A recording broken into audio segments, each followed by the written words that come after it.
Aye. Could you just really project your voice, please? Yes, so get really close to the speaker. I was told to do this yesterday quite frequently. Thank you.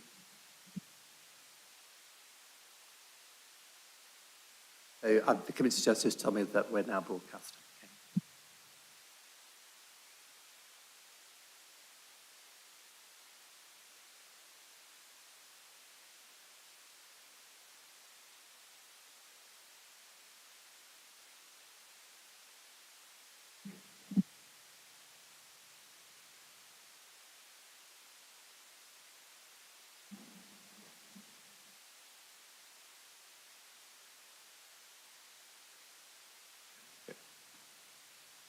Can you hear okay there? Yep. Excellent. So it's an application for a change of use and refurbishment of the existing car showroom to have a two-storey new build extension to create a new operational hub. The reconfiguration and refurbishment of the existing M&T garage to provide upgraded office and storage space, together with car and van parking, cycle parking, landscaping, and associated infrastructure. So just to start with, you will notice from the report this application has been submitted by the City Council, and it's a City Council development on land owned by the Council. Regulation 3 of the Town and Country Planning General Regulations 1992 provides sort of the legislative authority for this committee to determine this particular planning application, even though it is a council-owned development. Moving on to the amendments, so there's 3 amendments highlighted on the amendment sheet. The first is that a late consultation has been received from the County Council as Minerals and Waste Planning Authority. They have no objection to the application subject to the proposed odour abatement condition, which is condition 12. The second amendment is to delete reference at paragraphs 1.1 and 3.1 to demolition. That is because demolition isn't referred to in the description of development. It doesn't form part of the application proposals. And the final amendment is that an additional condition is proposed to clarify the use as an operational hub. And the wording of the condition is on the amendment sheet and shown here as well. So to show that the development will be not used for any purpose other than as an operational hub comprising a combination of office, storage and distribution and vehicle servicing uses, that being a sui generis use under the use class order.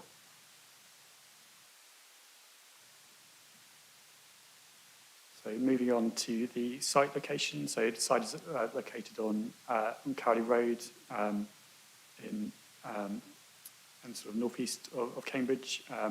The application site is shown within the red line. So it's a sort of T-shaped site which extends in sort of the northwest corner of Cowley Road, and then also includes the sort of this northern arm of Cowley Road, which is also in sort of the City Council's ownership. The application site, the primary part of the site which this application relates to, is the area in the northwest corner here. Just to provide a bit of context, I've just showed a couple of slides from the draft North East Cambridge Area Action Plan. So the site is shown this sort of red rectangle within sort of the North East Cambridge. Just wait for the slide. Yeah. Again, shows the site highlighted in red is shown within an area for light industry and storage and distribution uses, with sort of business space and housing and light industrial to the south, which is the orange, and then sort of yellow is housing-led development, and that's sort of the current wastewater treatment work site.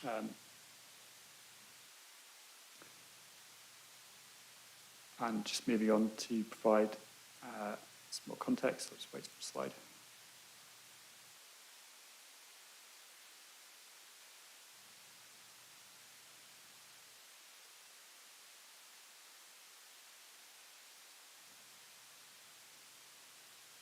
Sorry, the slides are taking a while to load.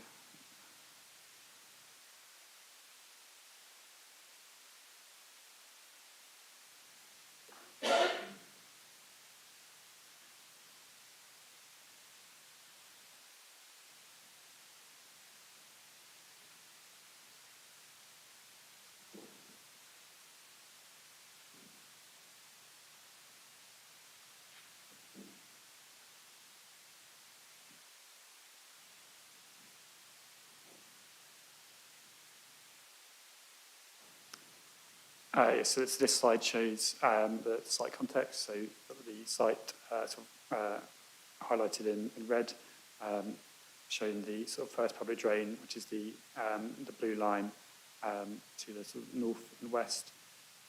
See Cowley Road runs by the south, runs south, and then you've got the Stagecoach depot just to the east, southeast of the site, and other sort of business uses along Cowley Road, and then the wastewater recycling centre to the north and west.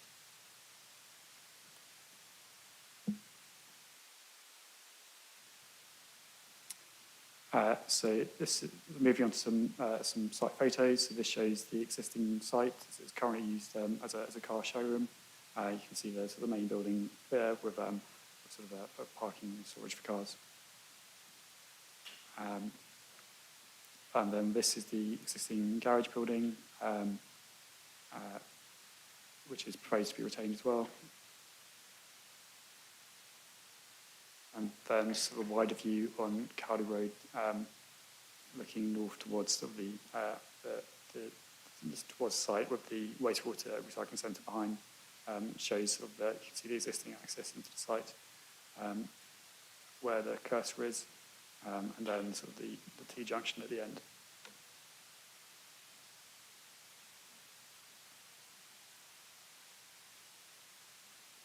And then just looking south along Cowley Road, so you can see there's the existing footway on the west side of Cowley Road, and you can see sort of surrounding sort of development, again sort of fairly low density industrial sort of context to the site.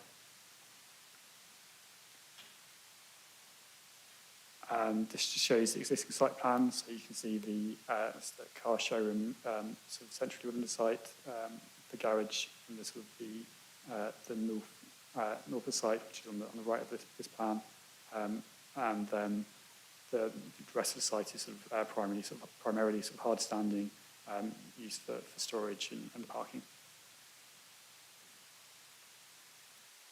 And then the proposed site plan, so you can see the main sort of car showroom building is proposed to be retained, and a two-storey extension to the south of that building, and the garage is also proposed to be retained, and then the rest of the site, a mixture of car parking and landscaping with a sort of enhanced landscape buffer along the western edge of the site next to the first public drain, as well as a sort of attenuation basin, and sort of enhanced landscaping along the sort of Cowley Road frontage. Sorry, and also just in terms of access to the site as well, just to highlight that the vehicle access will be off this sort of the T-junction at the end of Cowley Road, and then there'll be a separate pedestrian and cycle access into the site directly to the main building.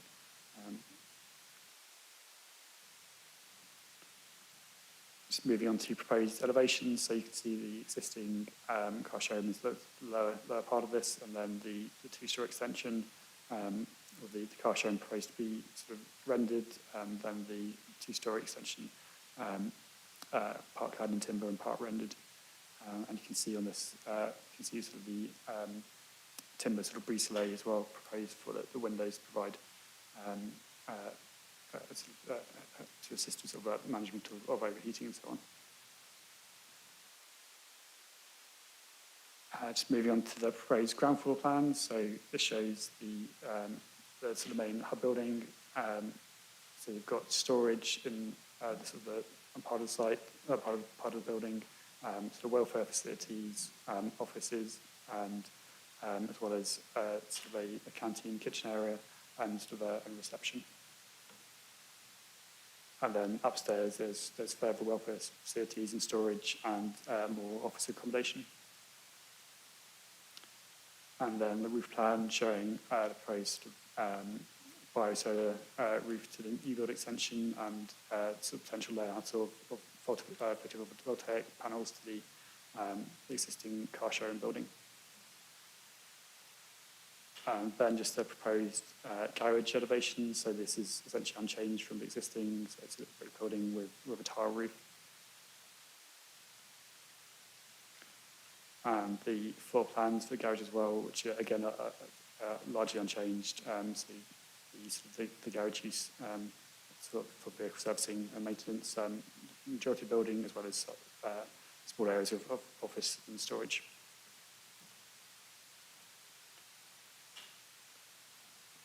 And just moving on to landscaping, as I sort of highlighted earlier, so there's extensive landscaping proposed throughout the site with some enhanced landscaping to the Cowley Road frontage and also throughout the parking area. And then there's a sort of landscape buffer proposed on the western and northern boundaries of the site, which includes sort of native species planting to supplement the existing sort of green corridor along the first public drain. And also a sort of biosolar roof proposed to the new build extension. And just the drainage strategies for the site. So the surface water runoff from the site is proposed to be sort of attenuated within the site and then filtered and then discharged into the first public drain. And the application has been reviewed by the County Council, the local flood authority, and they're content with the drainage strategy for the site. So in summary, the development will provide a permanent operational hub for the City Council, operating, supporting delivery of important services and providing improved working environment for staff.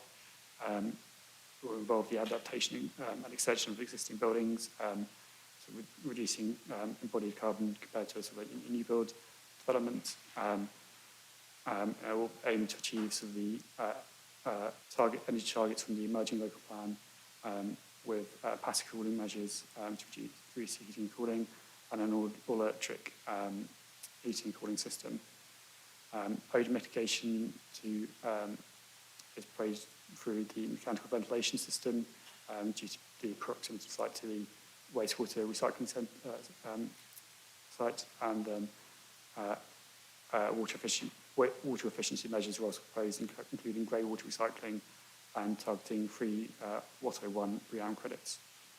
The development will also support the decarbonisation of the city operations vehicle fleet with electric vehicle charging, serving 40 parking spaces initially, and infrastructure for future provision. The development will result in a significant reduction in surface water runoff rates compared to the existing site, and will also deliver a significant biodiversity net gain of approximately 450%, and will also retain and enhance wildlife along the first public drain corridor. Extensive soft landscaping and tree plantings proposed across the site.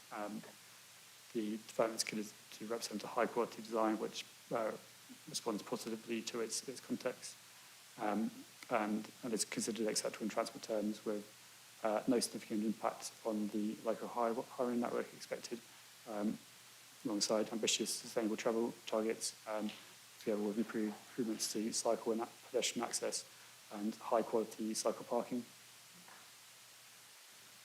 The recommendation is to approve the application subject to the conditions detailed in the report, together with the additional condition set out in the amendment sheet, and the prior completion of a Section 106 agreement in relation to transport improvements.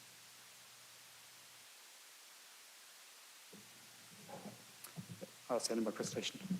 Thank you very much, Guy. We now have a public speaker, Will Nichols.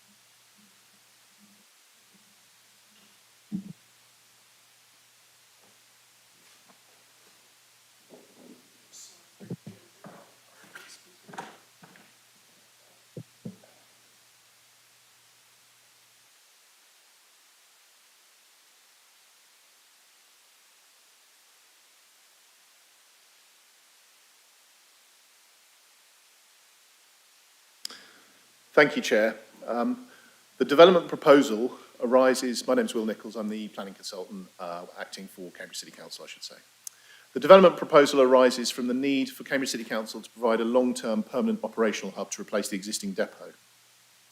The current planning permission on the depot expires in December 2026, and that land is required to help facilitate early phases of the planned North East Cambridge development.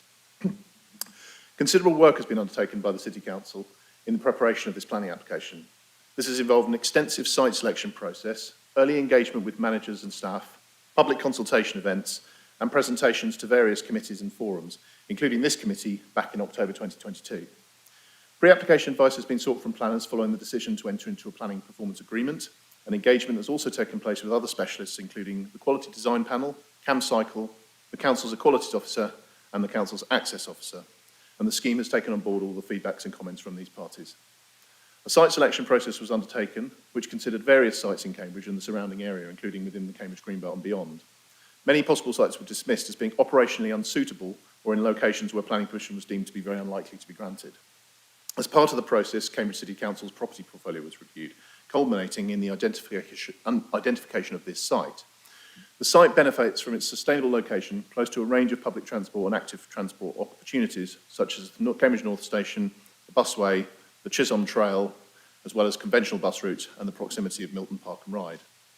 The operational hub is intended to be a shared hub for the City Council's operational activities, including meeting rooms, flexible office space, and a secondary emergency hub. It would also provide space for the City Council's mixed fleet, including maintenance and washdown areas. It involves the promotion of the One Council ethos, mixing operational teams with office-based teams, particularly across the shared welfare space. It provides EV charging point infrastructure for the City Council's fleet decarbonising, enabling the City Council to help meet its net zero objectives, and it involves the reuse of existing buildings, reducing embodied carbon, as well as a significant reduction in the use of potable water with the introduction of grey water harvesting. And as the case officer says, the biodiversity net gain will be 451%. It's recognised that the City Council has bold and innovative plans for the North East area of Cambridge, and an area action plan has been prepared and will be examined in due course. These proposals have sought to be compatible with those wider objectives, using high-quality sustainable materials, and part of the site has been safeguarded should they be required for future AAP-compatible uses, such as the new dedicated bus route and or the creation of a linear park. The scheme is therefore consistent with the Cambridge Local Plan 2018 and the emerging policies of the Greater Cambridge Local Plan and the North East Cambridge Area Action Plan. Finally, I would like members to note that the timetable for procurement of contractors and the construction phase to make sure that the site could be vacated, the existing site could be vacated by December 2016 is very much dependent on the grant of planning permission today. I therefore commend this application to members. Thank you, Chair. Thank you very much, Mr Nichols. Appreciate your contribution. We now turn to questions. So you may ask the case officer. You can, whilst you're waiting to ask a question, please think hard about what it is actually you want to ask, and rather than say something masquerading as a speech, because we've got quite a long agenda today. So let's try and be clear and succinct and execute the business in a business-like manner. Okay, thank you. So I've got Katie Pora. Oh, no. Katie, sorry, apologies. There's three Watt 01 credits for water. Am I understanding that would deal with the water on the site? But the City Council has quite a high water usage which could be for things like street cleaning and watering plants. And I thought that part of the brief for this site was to be able to have a source of water that could be collected from the roof, the quite large roofs, and used. So I'm just surprised how much seems to be designed to drain away in a sustainable way rather than being collected for reuse. So I wondered if the case officer could say whether that's been allowed for. Thank you. A few questions and then we'll go. So, Katie Paul. Thank you very much, Chair. So lots of positive things, reduction in vehicle trips, the water reduction in the use of grey water for washing is welcome. But I do share Councillor Thornborough's concerns that the more we can conserve water, the better, particularly if it can be used elsewhere across the city.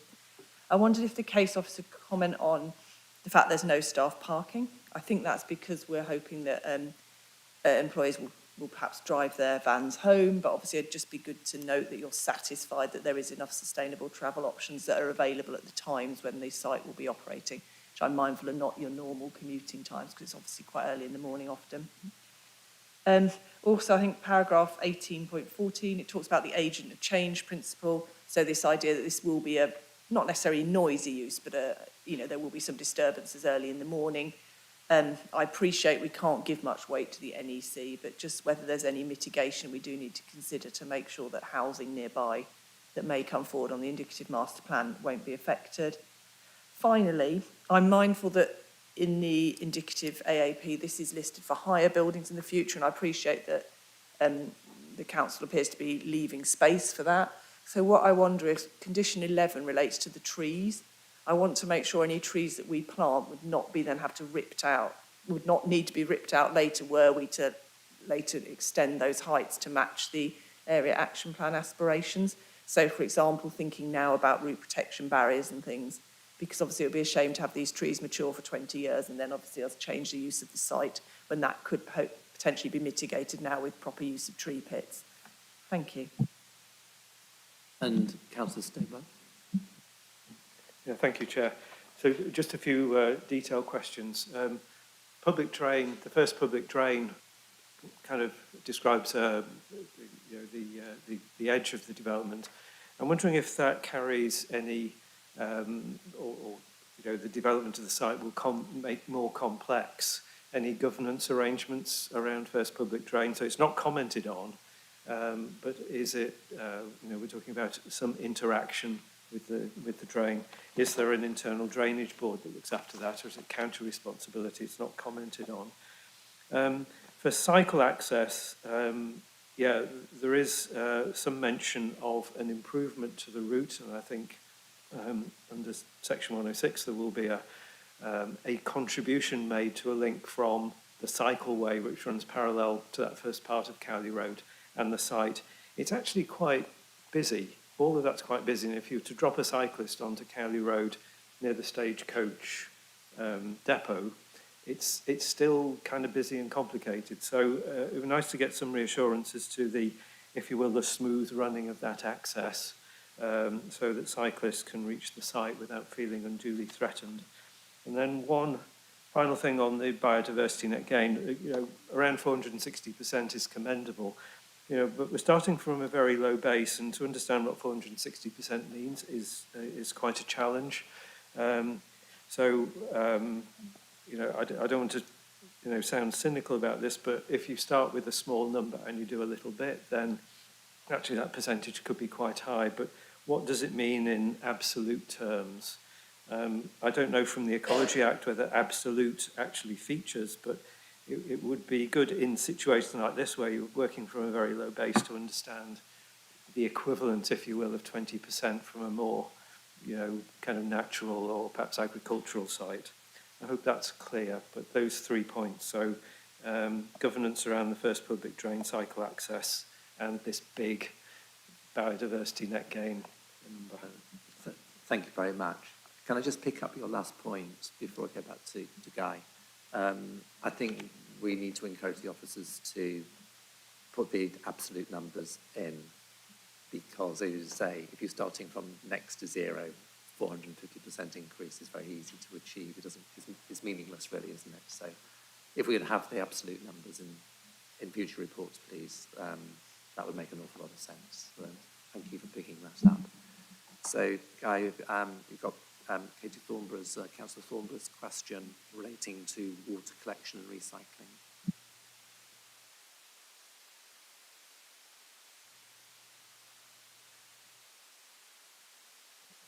Yes, so in terms of the water storage within the site, there's some water storage proposed related to the vehicle washdown area. I'm not the details of the exact sort of volume of storage, so I'm not aware of. There's some sort of water storage proposed within the site. Obviously, the site's quite constrained with the sort of the existing depot, obviously significantly larger than the proposed site. So I think there's a challenge in terms of accommodating all the sort of the necessary uses within the site. That sort of limits the availability of the capacity of the site to include sort of large areas of, sort of storage tanks and so on. Moving on to sort of the question on sort of staff parking.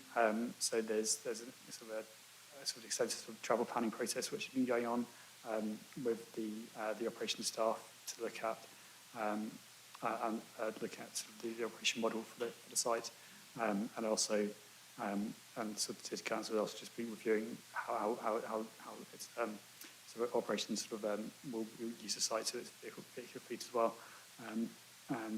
Yeah, we're obviously satisfied, and the county council are also satisfied that the approach with no staff parking is accepted one is unlikely to sort of cause significant problems in highest terms. There's an increase in cycle parking proposed on site, as well as there will be some motorbike and scooter parking, and the site is sort of accessible from the Milton parking ride as well if the staff do need to drive. In terms of noise and sort of potential for noise, I think it's difficult to eliminate sort of noise from the development. So I think it's particularly around sort of loading vehicles in the mornings. I think that's kind of the main sort of potential risk. But it's difficult to quantify the how much noise will be generated, and also it'll be difficult to mitigate that kind of noise on site without sort of impacting on so the kind of sort of things like the ecology strategy and sort of landscape strategy. You probably need something extensive sort of fencing and so on along the first public drain, but it's something which will have to be considered in the development of the core site to ensure that there's appropriate sort of mitigation put in as part of that development. In terms of tree planting and sort of whether trees will need to be removed in the future, I think at this stage it's very difficult to say what any future redevelopment of the site will look like. But any application for any future application for the redevelopment of the site will have to be considered on its own merits, and the sort of retention of trees obviously have to be considered in that context. In terms of the management of the first public drain, I don't believe the development would like to have any impact on the management of the first public drain. I believe it's an awarded water course managed by the City Council at present, but and I think that's unchanged as part of this development. And then in terms of the biodiversity net gain, so the absolute unit,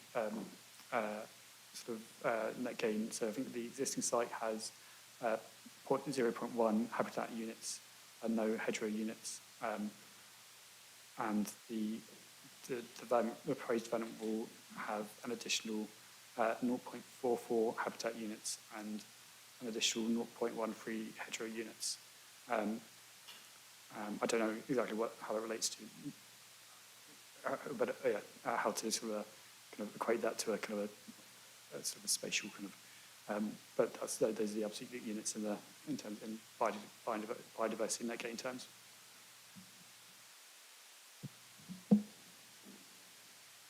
I think that's all the questions.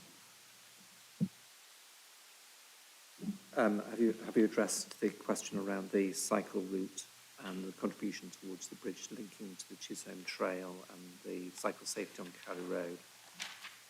Yes, sorry. So I'll just bring up share another map.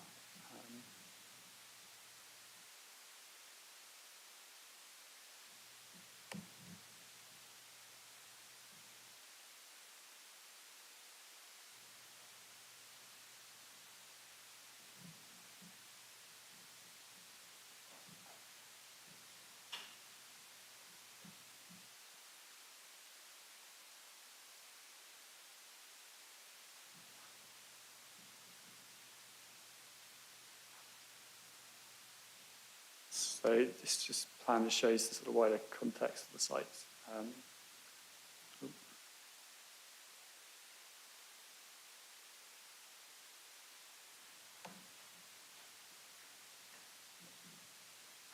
So just to highlight, so the Section 106 contributions referred to in the report, I think that will, that's intended to deliver a sort of a bridge over, which connects sort of the Cowley Road to the pedestrian and cycleway, which is on the southern side of Cowley Road. So that will provide a sort of a high quality, and the location of that is roughly where the pointer is at the moment. And so that will provide sort of a high quality sort of off-road pedestrian cycle route from the sort of main Cowley Road junction towards sort of Cambridge North, as well as towards Milton Road and all connections. Then sort of the northern arm of Cowley Road, it's as seen from the photos, it's a sort of a single carriage road, and traffic is sort of relatively light along there most times of the day, and I think officers don't have any objections from the county council in relation to whether that's a suitable route for cyclists or pedestrians. And there is also the pedestrian footway along the full length of Cowley Road, of the northern arm of Cowley Road on the western side of Cowley Road, providing sort of a safe route for pedestrians there. Councillor Thornbury. I'd just like to say that I think that there's been a lot that achieved in enabling so much to happen on this site. And I know that the current site, there is a huge expanse of parking compared to what's been achieved here. And I think a lot of to enable the site to come forward, the traffic management of the employees, it has to be carefully considered, not just when they move there, but for years to change, to enable that to happen. So I think it's a really high density use site, which is great. And one thing we haven't heard about is the whole life carbon costs within this site, but which isn't required, but the reuse of the buildings is to be commended. And I think a lot's been achieved. Thank you. Councillor Staybert, I can see you're agitating.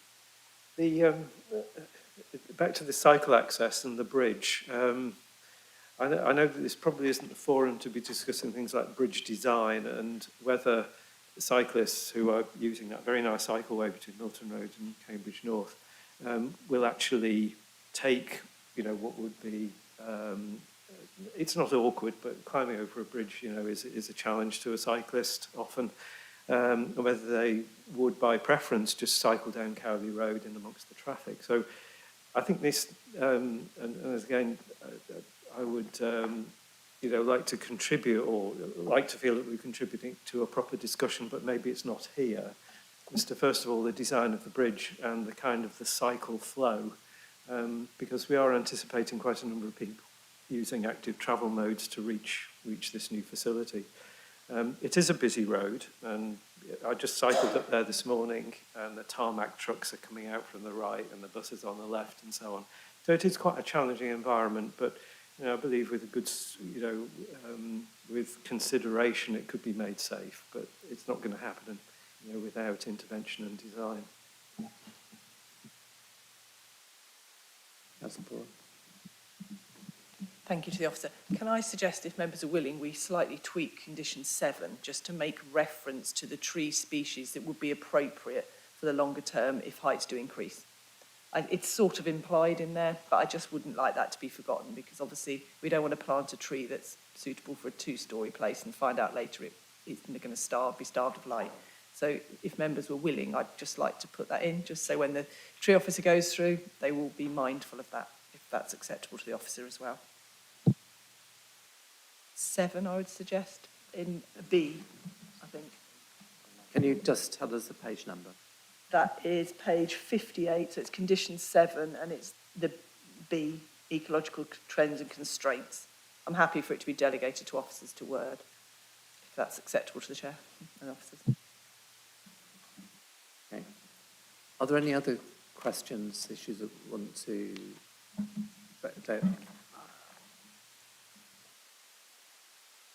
I'm tempted just to go straight to a decision. Okay.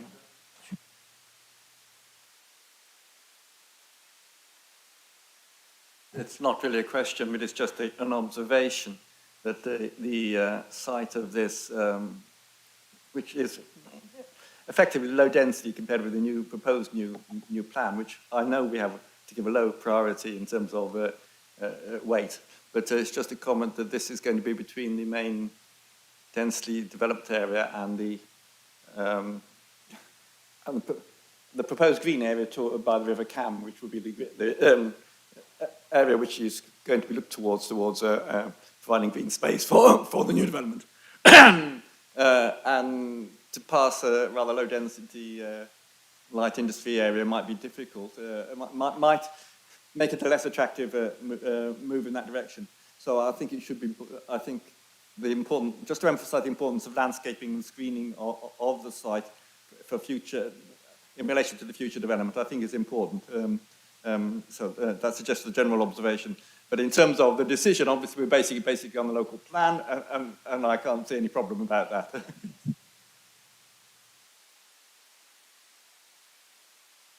Did you want to make some comment? It was just to come back to Councillor Paula's point, because condition 7 is the landscape and ecological management plan. Actually, the condition where the type of trees would be secured is condition 20, which is the hard and soft. So I suggest actually we look at varying condition 20 to build in that area of concern, Councillor. Thank you. Yeah, that's fine by me. Councillor Garvey? It's a small point. It's section 22 on page 68. It talks about nest boxes for birds. Could we extend that to bat boxes too?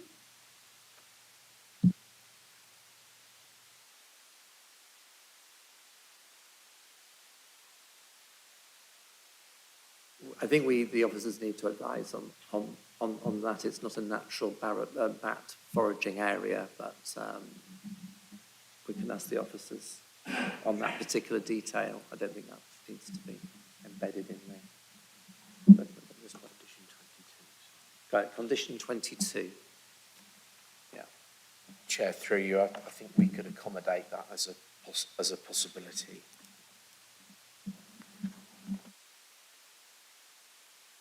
Any other bits at this point before I go to, do you want to say anything more, Toby, or just go straight to the decision? Okay, so do you want to read out recommendations? So, Councillor Pagent. Sorry, with regard to the back boxes, are we in danger of setting up a flight path across the new development that is planned in the future that would then in turn stop that development taking place?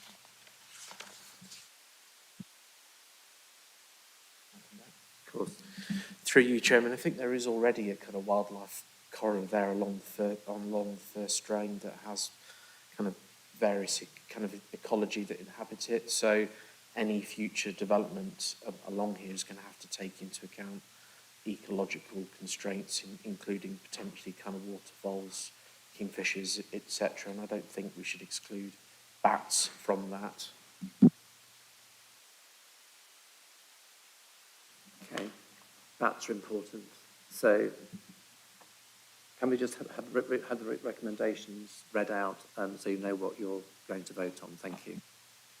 Thanks, Chair. So the recommendation is set out on page 55 of the agenda pack, and that is to approve the planning application subject to the conditions and informatives as set out in the report, with delegated authority to officers for minor amendments for the prior completion of a Section 106 agreement, under the Town and Country Planning Act with delegated authority for officers to settle and negotiate such an agreement.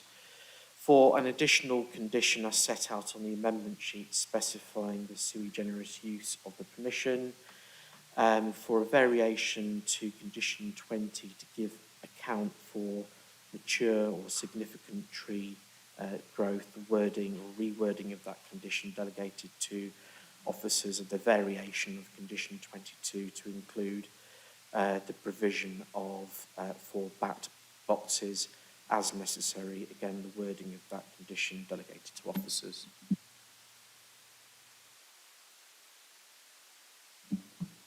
Can you now, if you wish to approve this scheme, please have a show of hands. So that's unanimous, thank you, so that's approved. Thank you for all your work that's led to this planning application, thank you.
All right, so Councillor Flubber has just joined the meeting. So we're on to agenda item 5.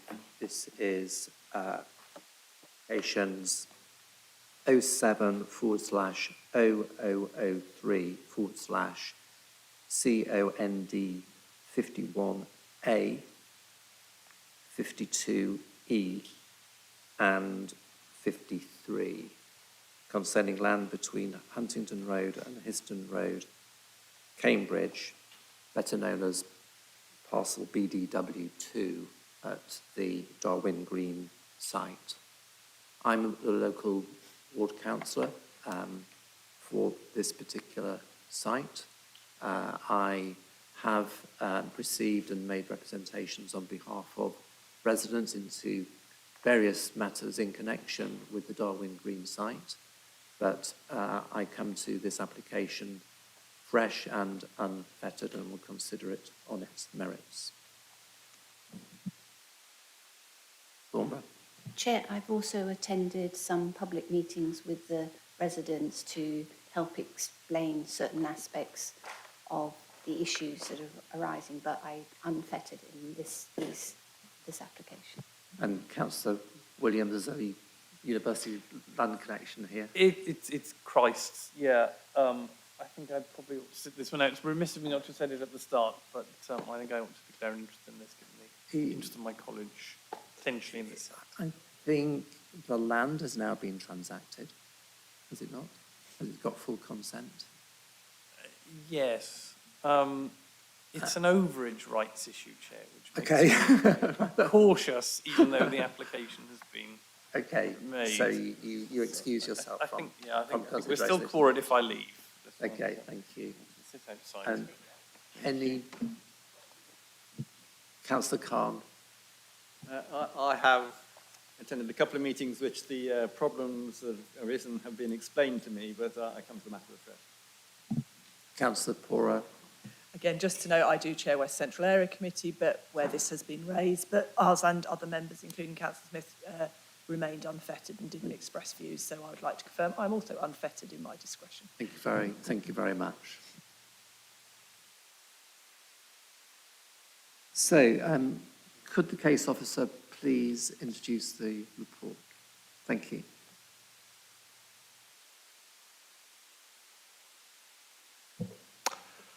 Thank you, Chair. Good morning, everyone. My name is John Shuttleworth. I'm a case officer for this item, number 5, it's the 3 conditions. Before I start speaking, I'm currently suffering an ear infection. Resultingly, I can't hear much of your saying, and you probably can't hear what I'm saying because I tend to lower my voice. Can you hear me okay? You're very clear. Brilliant. So if I do slip into be more Alan Bennett than Simon Callow, then please wave something at me. And I'll try and keep my voice up. Thank you very much. Okay. So, as you heard for the introduction, the proposal R3 redischarge of construction-related conditions to the outline permission at the sites known as Darwin Green 1, 07/03/OUT. The applicant today is Barrett David Wilson Holmes, Cambridgeshire branch. And the reason this is coming to committee is this committee item relates to 3 discharge condition applications associated reserve matters and outline applications previously determined by the JDCC, which have generated a lot of third-party interest. Obviously, a number of yourselves have already declared that you have been at such meetings and at committees where these matters have been discussed. It is therefore considered appropriate the applications are taken to this committee for determination. The key issues, as per the report, is insufficient placement of noise, vibration, dust monitoring stations, and inconsistencies of information submitted between the relevant documents across the 3 separate conditions. And the recommendation is to approve and discharging for the conditions 07/003, COND 51A, and then condition 52E, and condition 53 in full. Bear with me while we go to the next slide. There we are. So this is the site in question, parcel BDW2. You know it well. That's the Darwin Green site there ahead you. On the left-hand side, you can see in particular the parcel BDW2 highlighted in red to the southeast of the area. So Darwin Green site is in the northwest fringe of Cambridge City, between Huntingdon Road and Histon Road. The parcel known as BDW2 is located in the southeast corner of the Darwin Green site and is bordered by House Place and parcel BDW1 to the northwest. To the southwest, the site is bordered by residential rear gardens in Huntingdon Road, and to the southeast by rear gardens in Woodlark Road and Hoadley Road also, along with nearby properties in Windsor Road near to the northeast corner of the parcel. The remaining northeast boundary and beyond is part of the wider Darwin Green site yet to be developed, but immediately holds their land that are parcels 4 and 3, and to the right-hand side up towards Histon Road, that's parcels 5 and 6, and where the balancing pond is going to be there in future. So what's been proposed? Now, these submissions encompasses updated details relating to constructed related conditions that form part of the outline permission and I've laid out already. And this is to regularise activities on the site which involve demolition. The description of development of the outline planning permission did not involve demolition or lead to requiring the submission of any related mitigating measures to control the impacts of demolition effects back when this information came forward. Earlier this year, the applicant advised that they would need to demolish 88 built and partly built structures due to foundation issues on parcel BDW2. Whilst it was considered that planning permission was not required to demolish the completed and unfinished structures on parcel BDW2, it was accepted by the developer that the introduction of demolition-related activities on site required additional details to be submitted concerning a number of construction-related conditions attached to the outline planning permission. Now, the applicants have submitted the main report along with a number of appendices relating to conditions 51, the SEMP, and condition 52, and condition 53, which relate to parcel BDW2. To highlight the information online, the text has been highlighted in red within the documents. Now, it should be noted that most of the details within the reports and appendices have previously been discharged, so the additional details concerning demolition matters are relatively small in number and scope compared to what the swathe of documents have been submitted online. So if we move on to condition 51, you can see in front of you a diagram showing the vehicle routes for major deliveries. Now, it's a site-wide condition, 51, and it requires the submission of a construction environment management plan document, and this particular plan addition updated haul routes to site. The updated plan includes a revision to site delivery times from 10 o'clock to 2 o'clock to an extended period of 8 a.m. to 6 p.m. in the evening. Now, this reflects the completion of the fact that the A14 dual carriageway has now been completed since the original Kemp was passed. At that time, the A14 was under construction, and therefore it was felt that it was suitable to have a restricted delivery period, an off-peak one. Nowadays, we have many fringe sites being built on the edge of the city, and in North Stowe and out in South Cambs. And so, we now feel more comfortable, and the local highways authority agree that they feel more comfortable to have 8 till 6 p.m. delivery hours. Most of the sites do around the city. But as you can see, highlighted in red is the route that our delivery drivers come in and out of the site. So they either come through across the A14 or from the A428 or up the M11 and do a lovely little circle and onto the A14 and then down onto the site through Histon Road. That is the only way in and out the site. There is to be no use of Huntington Road. Also, the plan also gives and basically says no to basically going in and out of the city as well. And that is something that one of our residents did actually make us aware of. Right, so if we move on to phases of demolition at BDW2. So condition 52, that's the parcel specific condition again. This is the construction method statement showing how the parcel construction accords with the site-wide management document that we've just been talking about. Now, the CMS also includes a parcel construction programme and measures such as dust mitigation measures, access arrangements for vehicles, concrete crusher details, those are going to be located equidistantly out the way of everything in BDW4, and also hoarding locations and compound details. And condition 53 is a parcel-specific condition again that relates to the construction programme, detailing activities and the related timetable. In relation to this, a pre-application talk, which some of you did attend or are aware of, was given by the applicant and the demolition contractor, Squibb, at a public meeting in September. There's been other committee meetings when this application has been discussed and residents have raised questions. Residents had the opportunity back in September before the application was submitted, to ask questions regarding the demolition process and the mitigating process and the measures that could be employed.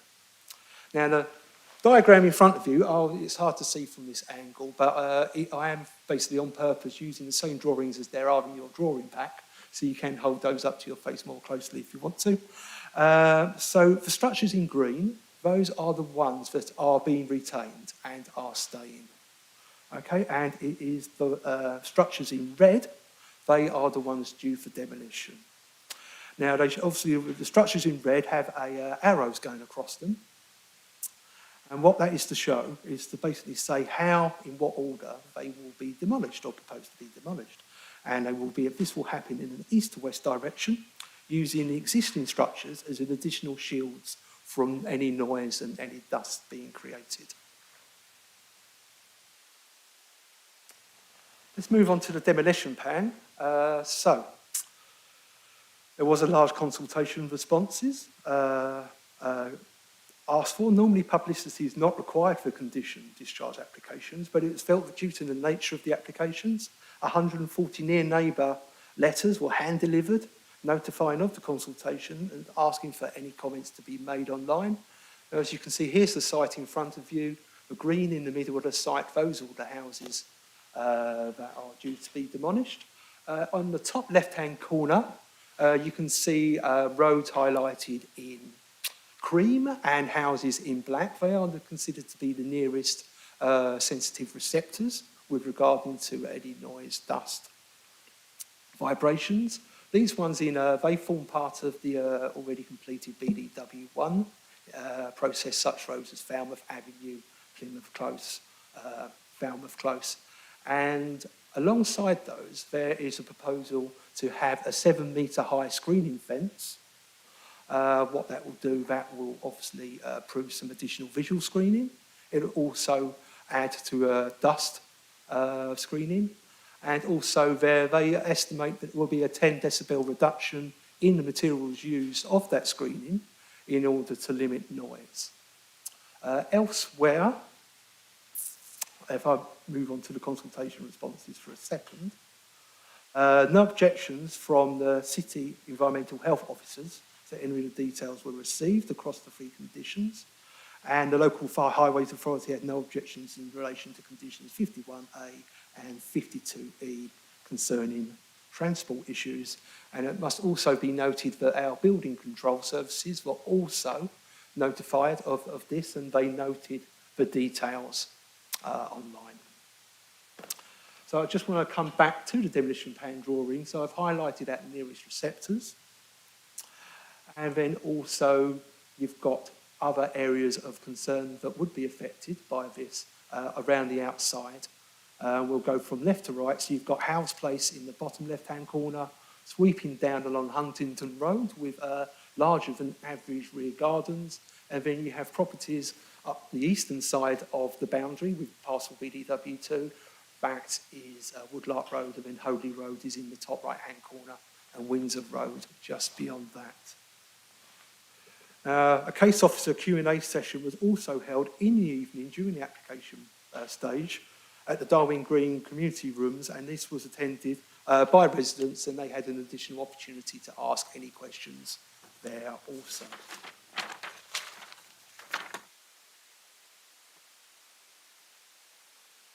Okay.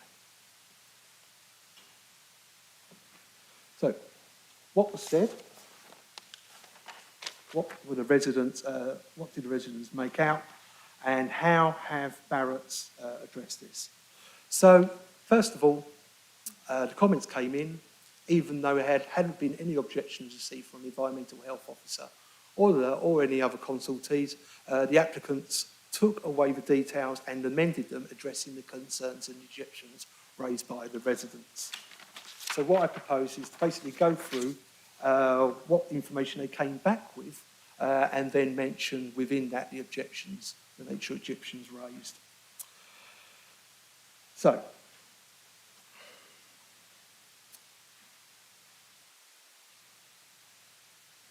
the SEMP is pointed out that good working practices, including hours of working, are maintained. There's to be no weekend demolition activity proposed.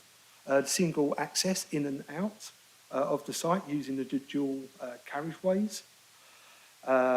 Where mitigation measures are required, these are detailed in full and considered to be acceptable in responding to the potential harms to the local community. These include the use of water cannons to suppress dust, noise and vibration monitors to be set at acceptable levels located at appropriate places, and to the amenity of the nearest receptors in the nearby streets. The applicant and demolition and piling contractor have proposed environmental control measures.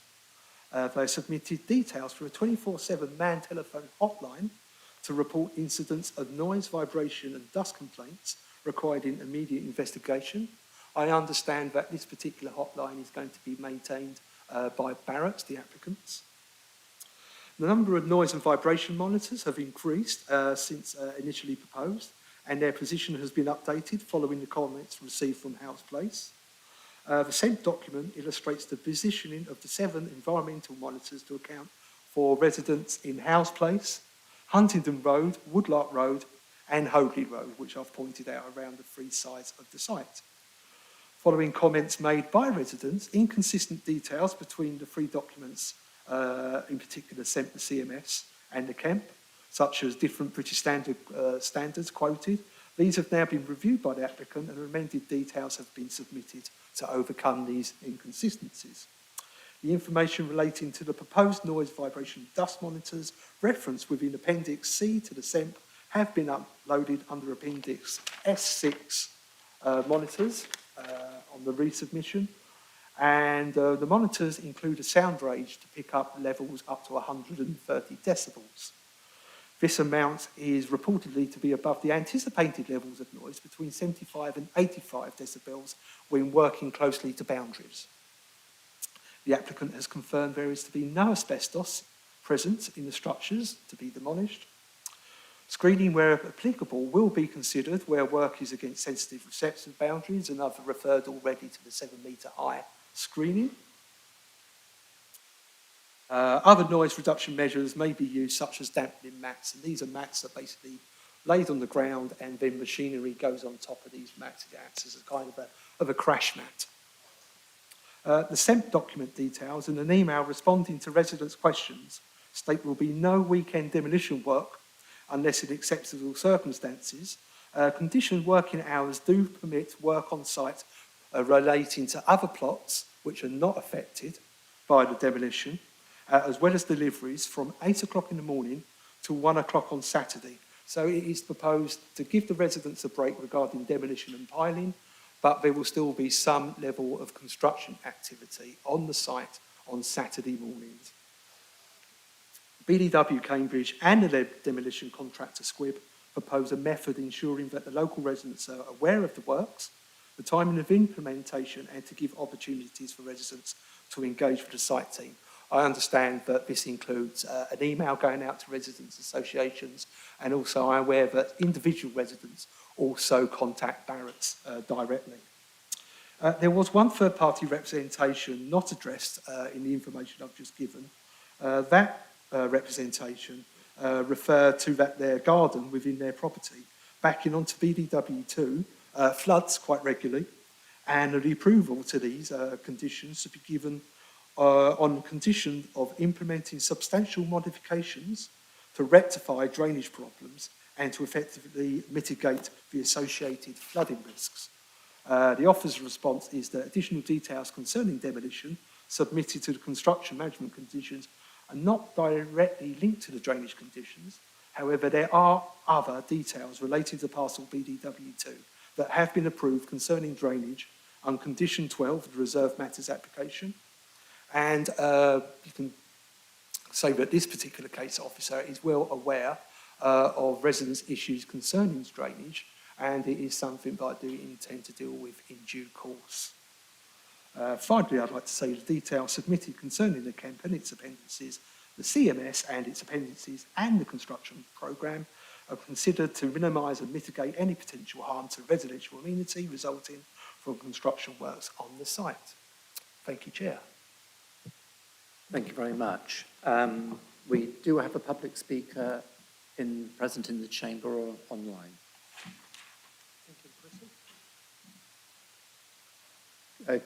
Mr. John, could you come to the mastermind chair there, public speaker?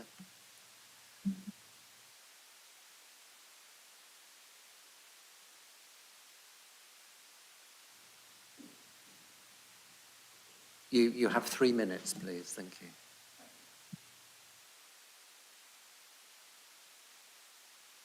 Yeah, you press the button and the red light comes on. That's it. Perfect. Thank you. Thank you, everybody. Thank you for allowing me to present to you today. My name is Adrian Jarman. I'm the Operations Director at Cambridge Division for Barratt David Wilson Homes, with a responsibility for the delivery of Darwin Green. I just wanted to update you with a few bits of more information about the proposed demolition for BDW2.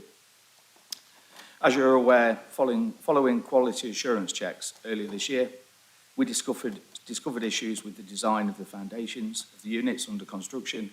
Whilst this is a rare circumstance, the application before you today will enable us to demolish the affected properties to allow us to rebuild to the correct foundations and deliver much needed housing. In our commitment to minimise the effects of the demolition works on the environment and local residents, we'll be implementing a comprehensive series of measures to mitigate the impacts of noise, dust, vibration throughout the duration of the works. Additional monitoring stations will be installed to act as further control measures and for the level of noise, dust and vibration. Water cannons will be strategically employed to dampen ground conditions, reducing dust levels as demolition work takes place. Moreover, there will be a 7-metre high fencing installed adjacent to the homes currently occupied by residents to help screen the demolition works and help reduce the risk of noise and dust. In regard to the working times, I want to confirm that no demolition works will be undertaken on a Saturday or a Sunday, minimising the impact on the residents. I can also confirm that the temporary footpath from Winder Road through to the Darwin Green development will not be closed as a result of the demolition and will remain open on a Saturday for the public and the residents to use during the agreed times. Since the submission of the application relating to the demolition of BDW2, the project team have responded to all comments and items raised by the consultees. I wanted to provide you our assurance to members that we currently have a large number of reservations where our homeowners have stayed with us and are looking to occupy their new homes on BDW2 and the wider Darwin Green development in the future. In consideration of the public and local residents' concerns, we've established an emergency helpline number which will be manned 24/7 and promptly address any issues related to the demolition works. The helpline complements our regular construction website, email address and phone number, which remain available for broader comments and inquiries for residents regarding the construction of Darwin Green. Should the demolition plans receive approval today, an extensive update will be sent to residents and all stakeholders outlining this information and the next steps. I wanted to thank you for your time today and reassurance that we'll be working hard to rectify the situation and hope you are reminded to approve our application for the demolition at Darwin Green in line with Officer's recommendations so we can move forward with the delivery of Darwin Green. Thank you very much, Mr. John. Much appreciated. And I'm inviting questions in respect of these Section 72 applications. Thank you. Councillor Garvey and then Thornborough. I just wondered whether we know how long it'll take for the demolition to occur. Councillor Thornborough. Yeah. Does the demolition, where the foundations haven't been the wrong, does it include the removal of the foundations as well as above ground clearance? And I know that now a lot more people work at home than pre-pandemic, and the continual sound of demolition work can be very mentally difficult. And will the contractors, my understanding is that there needs to be a break after two hours of some forms of demolition work. Will the contractors liaise with the residents somehow to see when the break is convenient for the contractors and the residents? Are we allowed to ask questions about the consideration of the buildings that will be replaced? Like, I'd like to understand. No. That's not Okay. relevant. No. Are there any other questions? Councillor Poor and then Stober. Thank you. Yes, like Councillor Garvey, I'd like to know about the timescale, please. I note that there were some concerns about the Windsor Road link being kept open, and the officer has noted that at weekends there won't be work. But are we satisfied? Do we need a condition to ensure that? For the 24-hour helpline, if there is a breach, do we know what happens? Because certainly on a site in my ward, we have had breaches, and it tends to be, oh, it was just a lorry going by. You know, I'd like some reassurance. I mean, obviously, I know that the applicant will want to make sure residents are happy, but I'd just like some reassurance about what follow-up there would be, for example, who they could report it to, whether that's the council, whether it's a private building control. And I just wanted to confirm, the houses marked as green on your demolition plan, they are not inhabited at the moment, I think, are they? No, they're not, okay. that's great. And obviously this is a depressing thing to have to come before committee, but I'm pleased that we are making some progress on having these demolished and rebuilt properly. Thank you. I think we'll just give the case officer a chance to respond to, okay, you ready to respond to those, then we'll take some more. Okay. Simply, I wanted to... So, case officer's going to respond to those questions, because they're going to pile up too much. Then it's going to be Councillor Stobart and then you, Councillor Khan. Is that all right? Thank you. Thank you, Chair. Okay, Councillor Garvey. The demolition period is due to take for 12 weeks, 12-week period. Now, obviously, there's mention of nearby people living at home at the moment, working from home, doors being opened.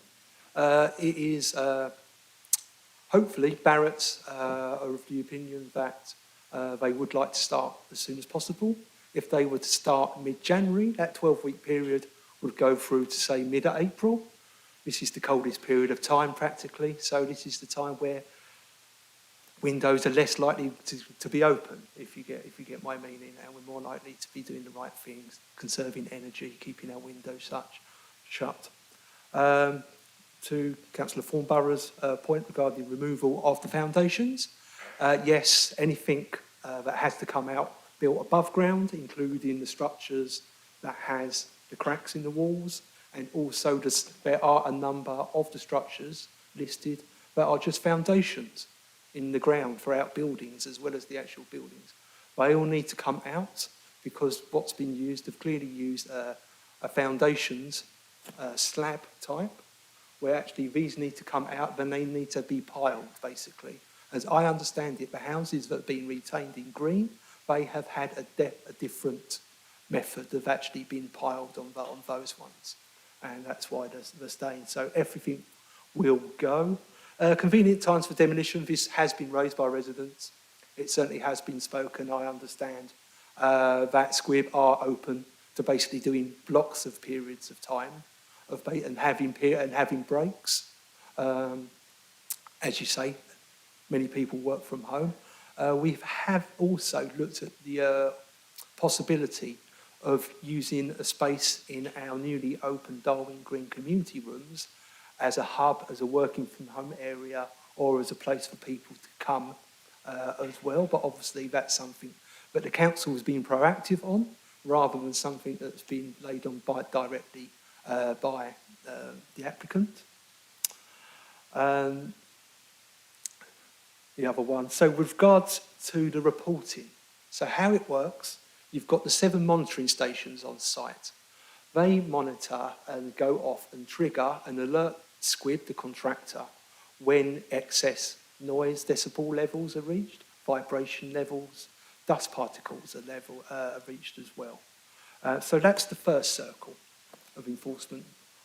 They say in their documents that if they get an alarm saying, hey, we're exceeding levels, they are basically going to stop works and investigate the problem and fix the problem before commencing that particular work and cause for excess noise.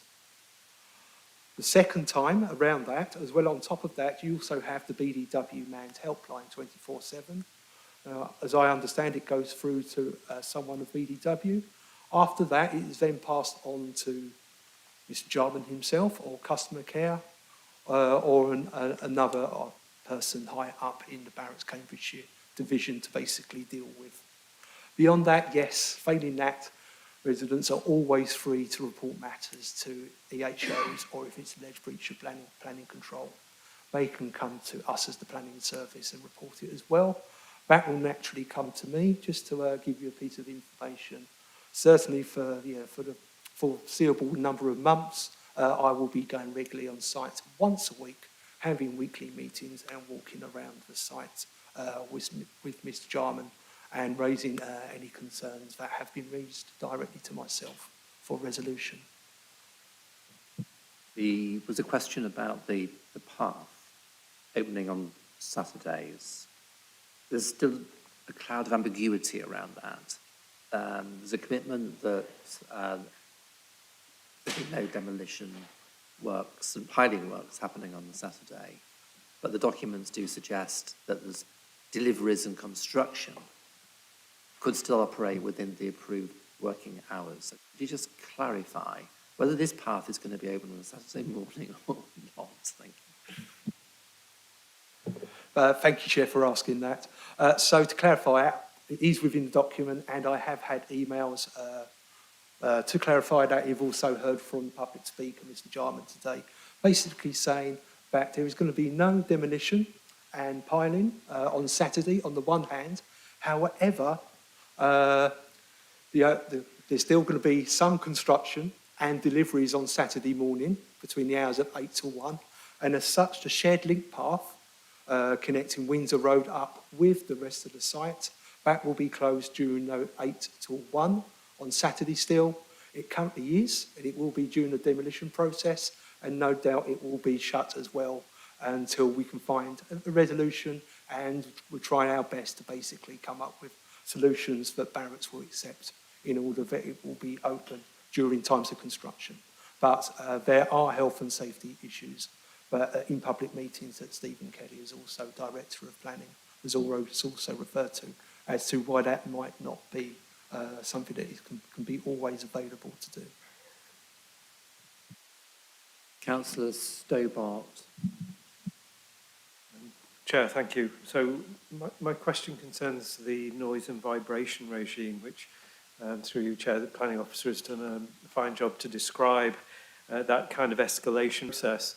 But I just wanted to note that noise and vibration effects on people, on environment, but on people in particular, is quite subjective. And so I think in the scheme, it is possible for somebody to phone up and say, this is really bothering me, and there will be some action taken. So that's to be commended. But I think in the running of this scheme, response to people who are working at home, stay-at-home parents, whatever, it needs to be super responsive, because I think the connection between noise and mental health is very significant. Just a second point, and more a point of detail. This is generating some data, in a sense, that is relevant, perhaps in a wider context. In other words, what levels of noise and vibration can be tolerated during a development. And so there will be some quite significant amounts of data generated. Do we have access? Is that publicly accessible data, if we did want to go back digging through it later? Would it be useful immediately, if members of the public want to dig into it a little bit deeper, or longer term, if it was relevant to some other aspect of what we were doing in the Greater Cambridge area?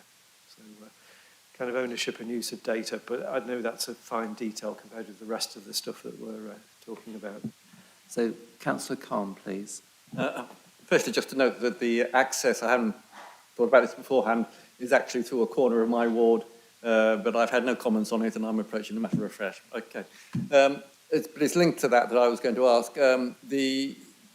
Just to get some idea of the number of lorries or vehicles that will be going in and out of that access every day or every hour, to get some idea of the level of traffic, to know what the disturbance it will be.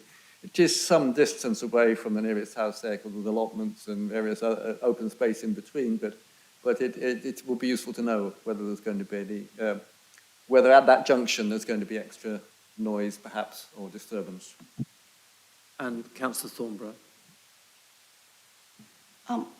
Again, you may tell me that this is not relevant, but I know that there was an issue about the information available for each plot, which the residents were asking about. They're like as-built information of the buildings, and no, Not relevant. even though Not in the determination of this application. Okay. Councillor Pora. Thank you very much to the officer for your helpful responses.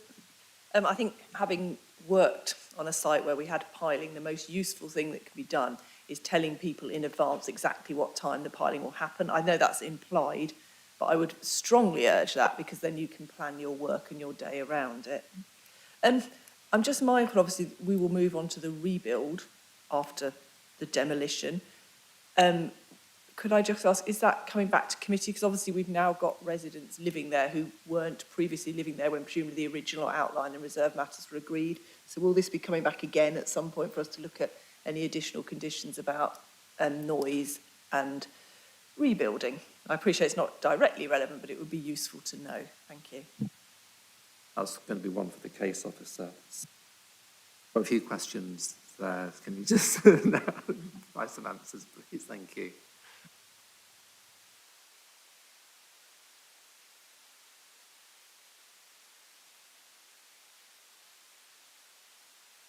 I'm asking the case officer to do the answers.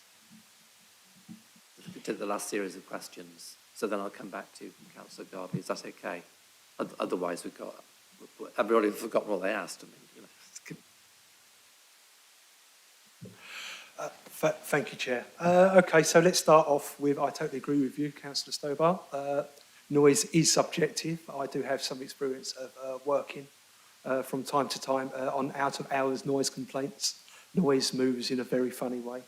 I do appreciate it bends. It goes around corners.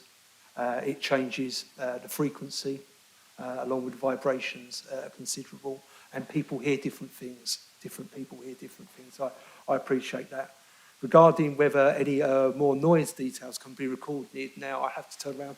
I'm not too sure whether every single noise picked up by these monitoring stations are recorded or not. I guess only the levels that exceed are picked up, but I might have a nod or a head.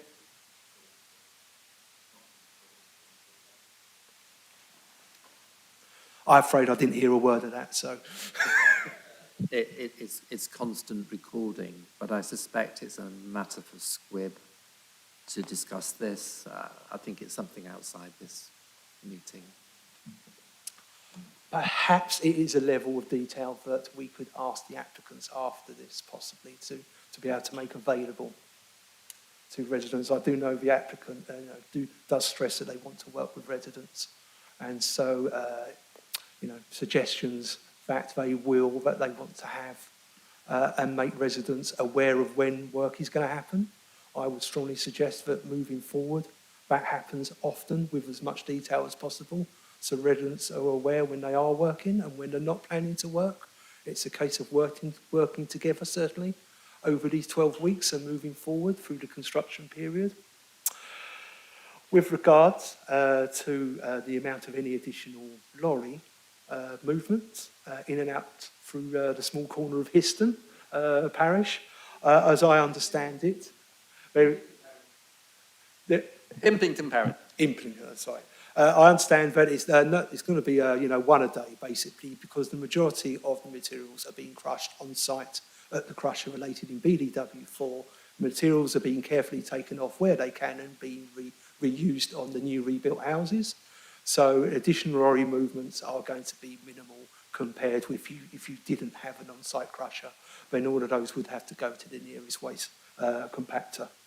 And just with regards to the question is, will such outline or reserve matters coming back? Unfortunately, no, that's not the case. In essence, what's happening is, the houses are being built just as they would be, as if it wasn't there in the first place. But from a legal perspective, I don't see any reason why you could call that application back in. We have the outline and the permission along with its conditions that protect the amenity, and we also have the reserve matters for BDW2 that protect the amenity and look forward to do so as well. Councillor Garvey. I just wonder whether the concrete is going to be broken up on-site or off-site. So yes, I can confirm that the concrete is going to be broken up on-site. They have a mobile crusher where they basically take the site, they take all the concrete, and they take it round to BDW4, another parcel, and it's all crushed together on site. And then the materials are to be used and reused as foundations and as basically base materials across the site. So there's minimal wastage with regards to the amount of materials there. Okay, so is there a debate to be had? Or are we arriving at a point where we can make a decision? Okay, thank you very much. Would you like to read out the recommendations, please? Yeah, so the recommendations set out on page 93 of the officer report.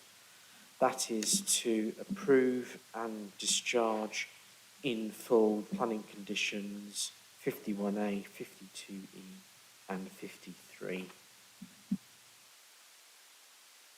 Wish to approve this application, please put your hands up. Please. Thank you. So that's unanimous. And thank you. And the applications are approved. I would like to make a statement at this point. This application was welcomed. In the light of concerns expressed by existing residents of Darwin Green and neighbouring homes, I wish to say this following formal statement. This committee is concerned to promote the highest possible quality of sustainable housing development to meet housing needs and create places where communities can thrive. It is both necessary and in the interests of BDW homes, existing and future residents, neighbouring communities, and both local planning authorities, which includes this joint committee, that all developments on the site and across Greater Cambridge are built in accordance with the approved plans. I understand the planning officers have advised BDW Homes to submit a Section 73 application in respect of the approved plans of Reserved Matters Consent 21/04431/REM. This committee encourages BDW Homes to collaborate with the Shared Planning Services officers with a view to preparing and submitting such an application so that known and any other possible concerns relating to the finished floor levels and the as-built drainage system at BDW2 can be identified, addressed and resolved to ensure construction is in accordance with the approved plans. Thank you.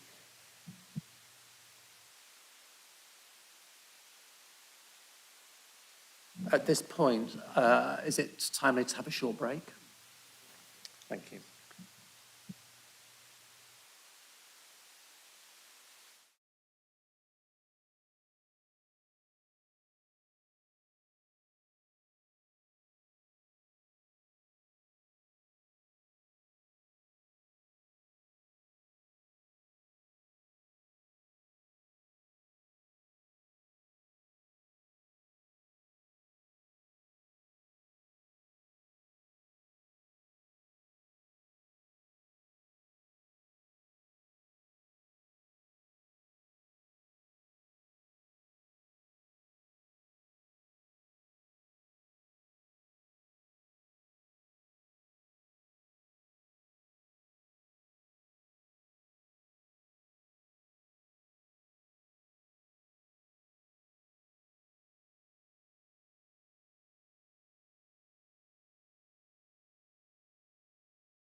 So can we go live again, please?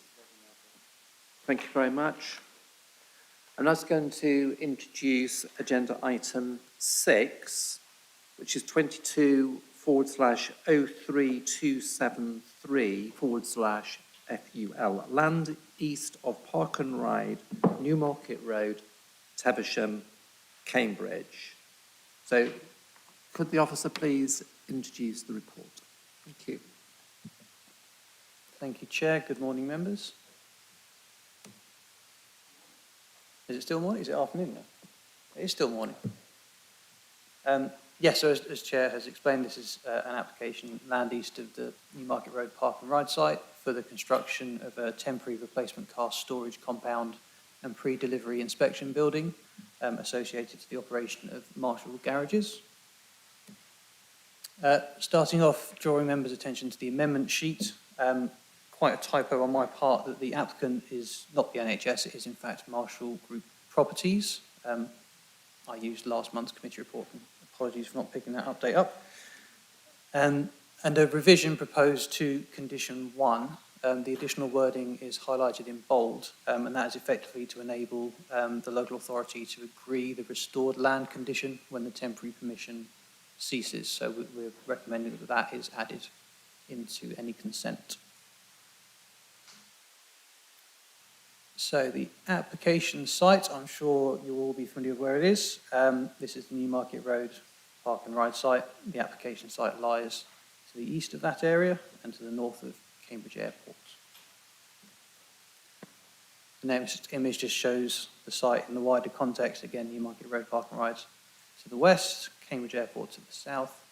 The existing Marshall's site further to the west, and this is, I think, a 2018 image. You can see that development of Marley starting to be built out.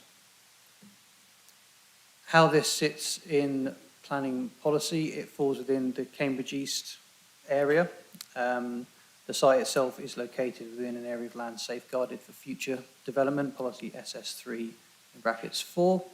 Adjacent to the Cambridge Airport safeguarding zone, but not within. And the orange land to the north is the Marley development. Areas to the north and east in green are the green belt, but the site is not located within the green belt.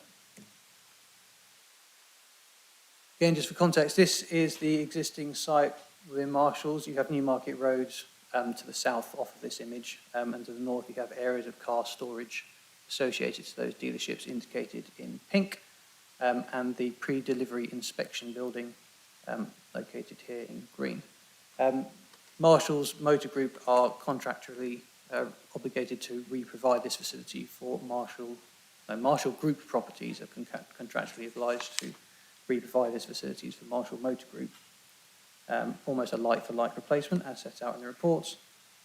And just for a bit more context, this is the existing PDI building and an area of car storage. This is just, again, for context, so the application site is located in the bottom right of this plan. This is to show the approved sort of master plan land use for Marley. The existing Northwork site and compound and PDI building are located here, which is to become residential development associated to phase 3 of the Marley residential development. And there is a consolidated area of car dealerships in the southwest corner of the site as approved at outline stage. In coming to the application before you, Marshalls have been undertaking quite an extensive search for an alternative site for this facility for the past 3 years, narrowed down to these 3 sites which form part of the application. The sort of key criteria set out on the right-hand side, including site area, accessibility and availability. Site A is the application site that is before members today. Site B was ruled out in consultation with Cambridge Airport over safeguarding concerns and potential conflict with the operation of the airfield. And Site C was ruled out on the fact that it's located in Greenbelt land, and officers advised that we felt it was very difficult to justify very special circumstances. I will pause for a moment as Councillor Bajan has approached the screen. Yep. So in terms of how Site A has been laid out, you have the PDI, pre-delivery inspection building, located in the northwest corner of the site, which is approximately 175 metres away from Newmarket Road to the south, taking on a sort of simple monopitch agricultural form almost to the rear of the site. You'll then have perimeter fencing, which is a 2.4 metre high boundary fence for safety and security reasons. In front of that fence on the eastern boundary and the southern boundary, through pre-application discussions with officers, we've worked really hard on landscape mitigation measures, because obviously this is going to be changing the character of this particular area. So you've got quite a depth of landscape planting proposal on the eastern and southern boundaries. So the landscape and visual appraisal is probably the key document to touch on. You'll see that these arrows represent key viewpoints that have been considered as part of the proposed development in the application site, which I'm just going to take you through for context. So the top photograph is taken standing just to the north of the roundabout, roundabout, looking across the application site and the existing open arable land. The bottom photo is taken slightly further along Newmarket Road as you start to approach the park and ride site. Here, the top photo is taken almost at the junction with the Hall Road, so at this point you're looking straight across the application site. And the bottom photo is taken from as you walk up that Hall Road, looking back over the site with Newmarket Road in the distance. As part of this landscape appraisal, there are some helpful visualizations to help try and put this in context. So at the top, that's the existing viewpoint 3, which is again standing at the south of the site, looking across the application site as existing. And then at the bottom is the proposed development as it goes in. So you can see the 2.4 metre high fence and the landscaping that's going in from day one. We've been, say, a lot of work's gone into that. So the landscaping is starting anywhere from a metre up. So it should establish fairly quickly and help mitigate the impacts. I've included this view because it's perhaps the harshest view of the development. This is taken from the top of the Hall Road, looking back across the site, again with Newmarket Road in the distance. This is not, this isn't Newmarket Road, this isn't really the public viewpoint as such, but there is access to the site along the Hall Road. So this just gives you, I think, the harshest view. And then another visualization heading back along Newmarket Road towards the roundabout. Again, at the top you have existing situation. At the bottom you have proposed. You can just about make out where the proposed boundary fence is sitting with the landscaping in front of it. That's at year 1. And then at year 10, once this landscaping has started to establish, in the bottom image you can really see, well, you can't see the fence because the landscape has matured and mitigated it. So if I jump back, you can see the fence. If I jump forward, it's covered by the landscaping. Apologies, it might be difficult to see on screen. So in summary, the proposal would enable the development of Marley Phase 3 because it would allow the existing business operation to move off that site, and that would align with some of the core objectives and core policies of the local plan. It would also support the economic development of the area and the ongoing operations of the car dealerships. The proposed development incorporates soft landscape treatments, which I've touched on quite heavily. It's also expected to represent a 50% saving on potable water compared to the existing compound. That's through the rainwater harvesting that's going to be added to this facility to reduce the amount of water that's needed for car washing, but also securing an off-site biodiversity net gain in excess of 10% with a contribution towards Lower Valley Farm. And just to draw members' attention to key conditions in the report, time limit 1 will secure the maximum temporary permission for the development as per the amendment sheet. Condition 6 secures the biodiversity net gain. Condition 11 secures the water efficiency measures, and conditions 12 and 13 secure the landscape mitigation, which leads to the recommendation that is before members of approval, subject to the conditions set out in the report. And the planning balance of approval, just to whiz through, the approval is balanced in favour in terms of facilitating the continued delivery of Marley development and that strategic sites, economic support of the businesses on Newmarket Road. There's landscape mitigation measures as touched on, 50% water savings, biodiversity net gain, no highway safety harm identified or any other technical issues, balanced against the sort of short-term local landscape harm which we feel has been mitigated. That's it from me, Chair. Thank you. Thank you very much. Can I invite the public speaker to come to the chair here? Thank you. This is Will Copley. Will, you've got 3 minutes, please. Thank you.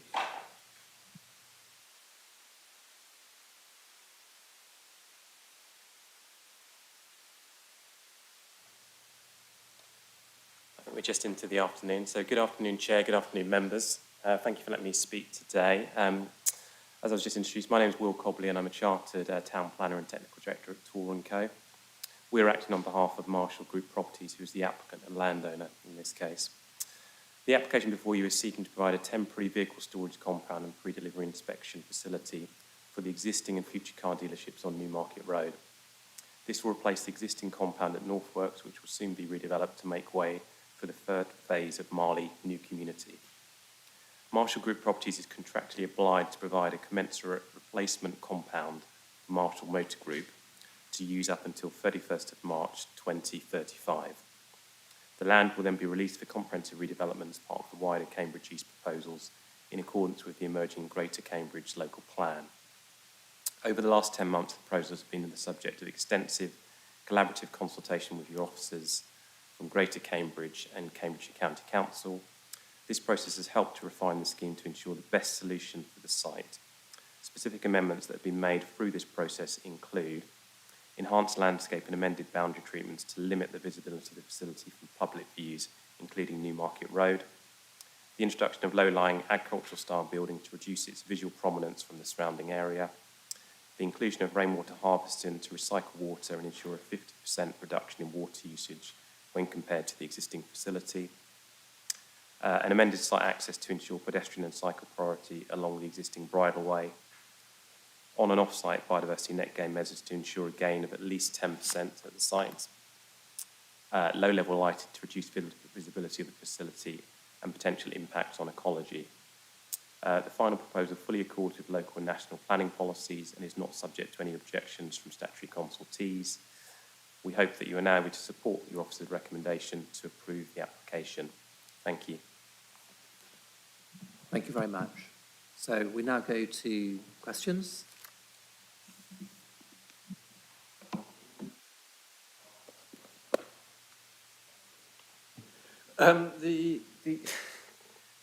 This is a temporary, proposed to be a temporary permission to the 2035.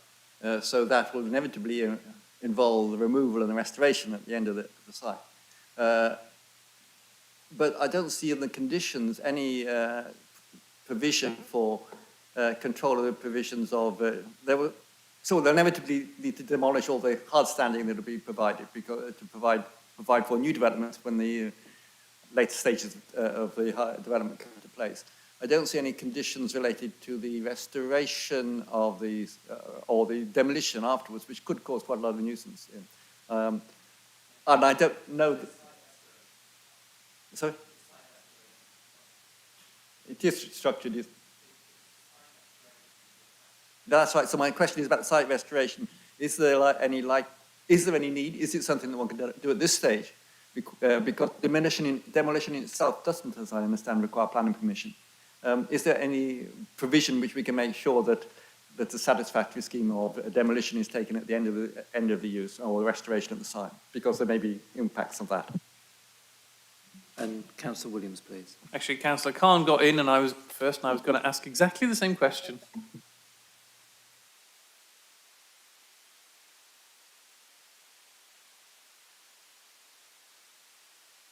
Thank you, councillors, for your question.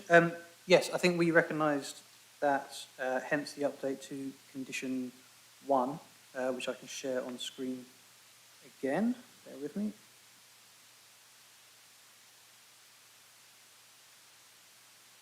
So, as set out on the amendment sheet, we are proposing to add this additional text, which would require the developer to agree with the local planning authority what that restored land condition would look like, and a sort of timetable of how that would be carried out before any works are undertaken.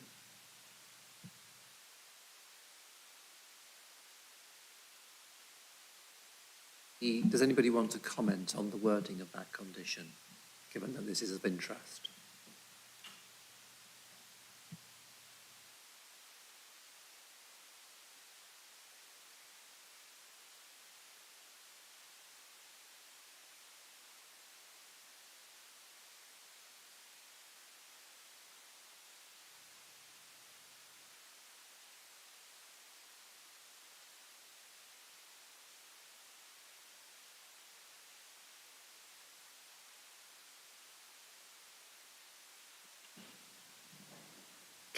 Can this condition be made in advance of the cessation of use of the site?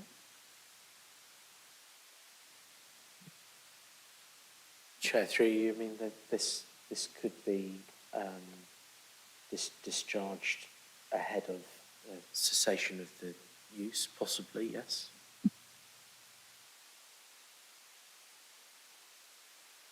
Are there any other questions arising from this, Kate Pora and Councillor Thornbury? Well, No, I was just... Councillor Pora was in front of you, sorry. Oh, I thought Councillor Thornbury was in front of me. But, I was just going to ask about the off-site biodiversity net gain. I know we're not keen on that normally. Obviously, there's quite a bit of landscaping. I think I'm correct in saying the fence is inside and the landscaping is on the outside. Yes, I think you did confirm that. So, yeah, I was just interested why we're accepting an off-site one and whether there's any improvements we could make on-site. The water reduction is very welcome. I would encourage the applicant to look at grey water as well, potentially reuse, because that might be possible. I noticed in the previous one with the City Council there was some grey water reuse as well. And I just wondered how long it will take, do you think, for the landscaping to mature? Because obviously I'm assuming it will be before 2035. Thank you.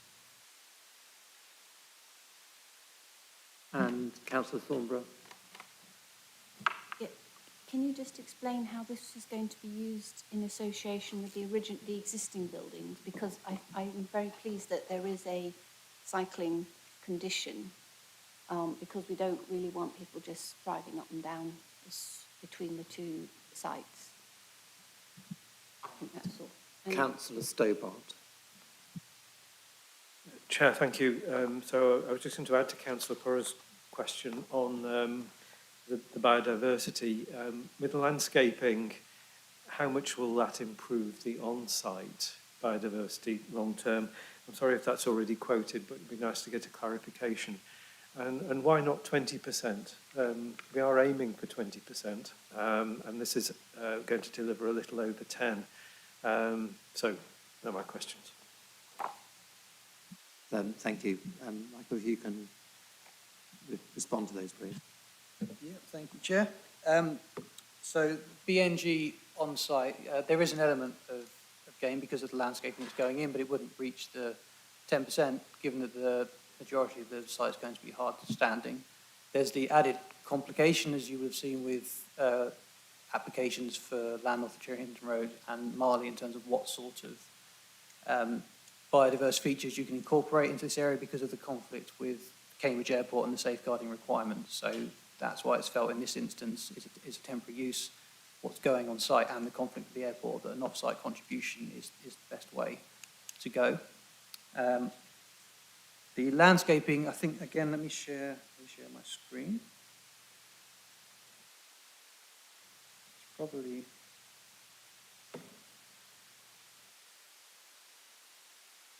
skip through. Probably this bottom image that shows it best. So the bottom image is landscaping as it goes in. So we have sought through pre-application discussions that the landscaping that goes in from day one is fairly well established to start with. Obviously, it will take time for that to establish and fully cover the tree. So you can see there's a fairly consistent sort of 1 metre high landscape with some small scale trees integrated at this point in time. And then by the time you get to year 10, which will be the bottom image that's about to flash up.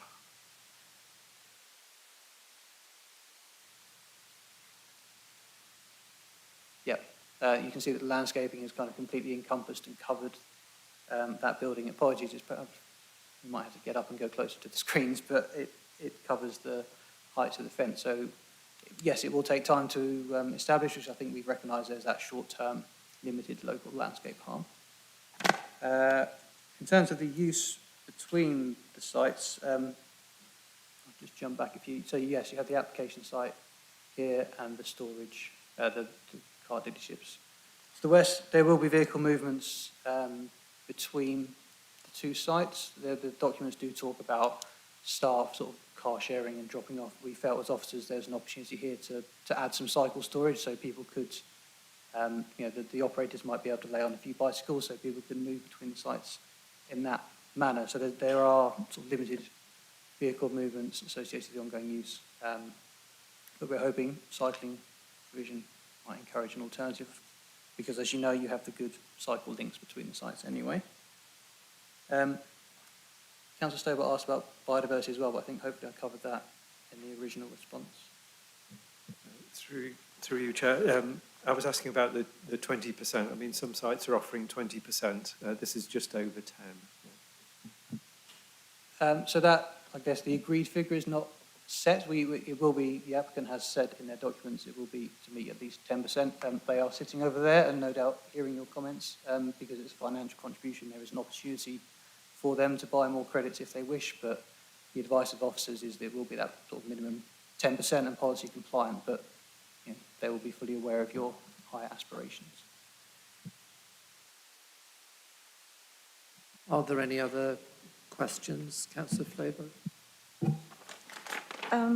I'll be very grateful if you could just mention, what does the pollution control involves, and also I wonder if we could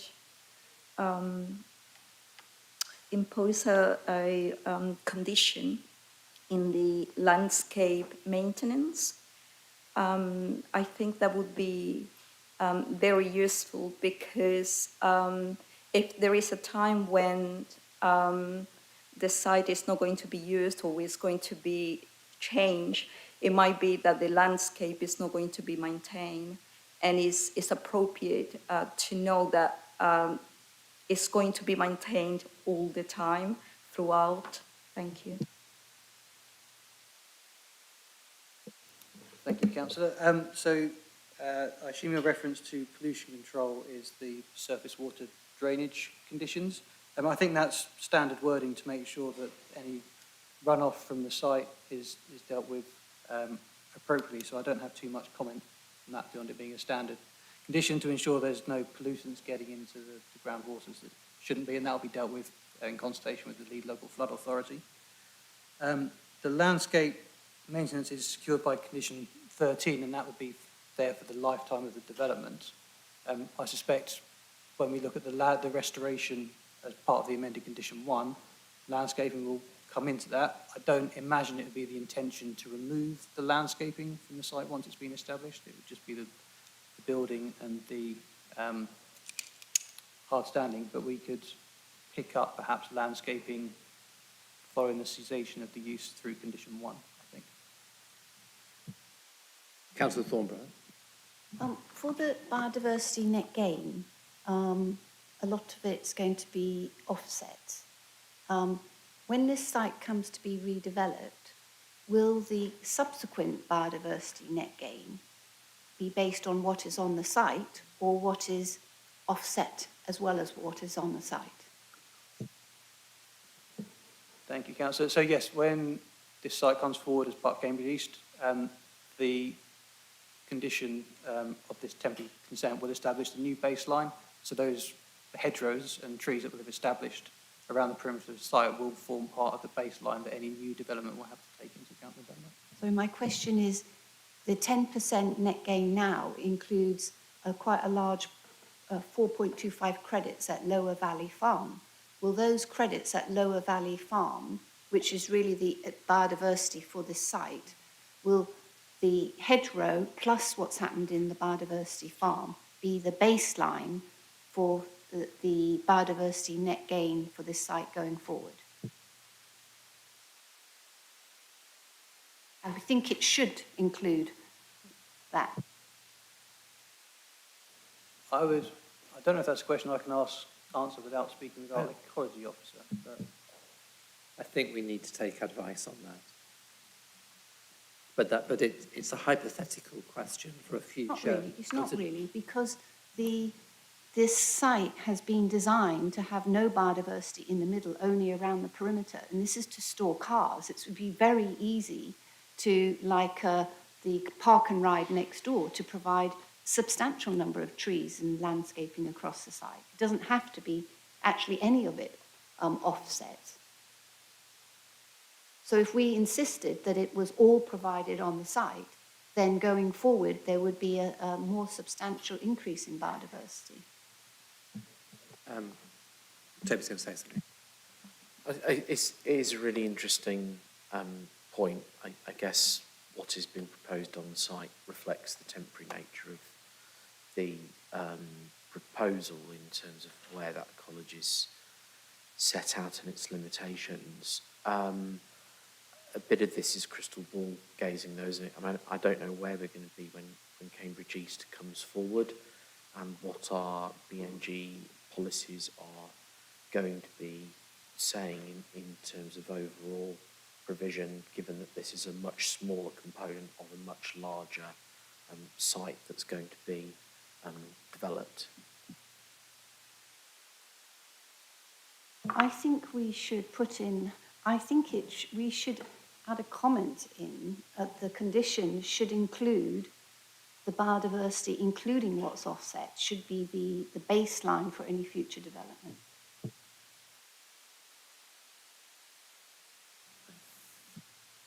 I think through you, Chair, I think without an officer here to advise technically as to how one might formulate such a calculation, and given that the metric is altered quite regularly, I'm not sure it would be appropriate to do that via condition on this application. But it might be a point that one would want to raise at the point of that further application coming forward. Okay, well, I think the thing to do, rather than continue the discussion over this point, is leave it to the officers, delegate the discretion to the officers to go back and get further information on this. And if it can be upheld, it can be applied. It'll be applied in the condition, and in consultation with the chair and the vice chair. How's that? Yeah, I think this application should be deferred, because if the advice comes back in that no, only what is on the site will form a baseline, that would affect my decision about the whole landscaping scheme. And we may actually feel that the net gain in biodiversity should therefore be on the site, and that would affect we may not agree that 4.25 credits can be offset.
we just had a short discussion about this, and the legal advisor is going to make a statement on the matter. Thanks, Chair. In response to Councillor Thornborough's point, I'm sorry, I can't give you a legal yes, no, or maybe. It's hypothetical. It's into the future. There are so many unknowns at this point. Logic tells me that one would apply a baseline to the red line. And anything that's gained off-site at this point doesn't feature in the equation at a later date. That's logic. Logic, law and planning don't always follow. So I think on the basis of that, I would recommend that you follow the Chair's guidance, which is to enable officers to go away, investigate the point further, and if we can build it into a condition, then we do so, and that comes with Chair and Vice Chair, in consultation with Chair and Vice Chair.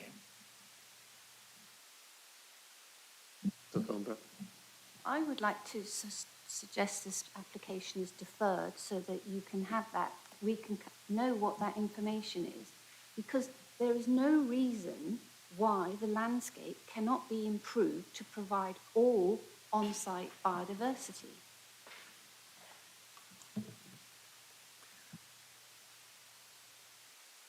What is the reason that this hasn't got 10%? Sorry, Chair? Why is the reason why this hasn't got 10% on site? Because through you, Chair, the nature of the use is for a car storage compound. So we had, through pre-app discussions, agreed, following the advice of our council's ecology officer, who's satisfied with the off-site solution in this instance, as we have applied off-site solutions to other sites, that this would be appropriate and policy compliant.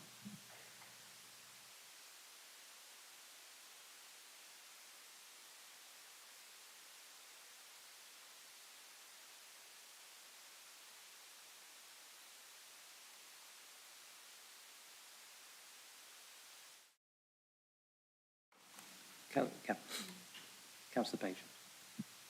Thank you, Chair. Can I ask the comparable size of this site with the one that it's replacing? I think I just have to give a steer to the committee at this point. I think this question is that the application as it stands is compliant with the policy. And I think it's disproportionate to defer this application because I don't think we've really got grounds to do so. I think that we've got a way forward here in that, as the legal advisor has said, we can explore this, and if there's a case can be upheld, it will be applied in the condition, and we don't get ourselves into doing something that's effectively ultra vires. So I counsel the committee to accept that way forward and not consider deferment. I think this committee should have a good reputation for approving applications that are fully policy compliant and have officers' recommendation to approve, unless we have got very substantive grounds for refusal or deferment. Councillor Khan. I perhaps might comment on this as actually ecology is my background. I was a local authority baseline on what you're going to do in the future development. So really the question, and that's the problem, and I cannot see a way around it if you are not able to take the new baseline, except to say that one would hope that new residential development on the site would in any case want to have a fair amount of improved landscaping because that's what you would want on site.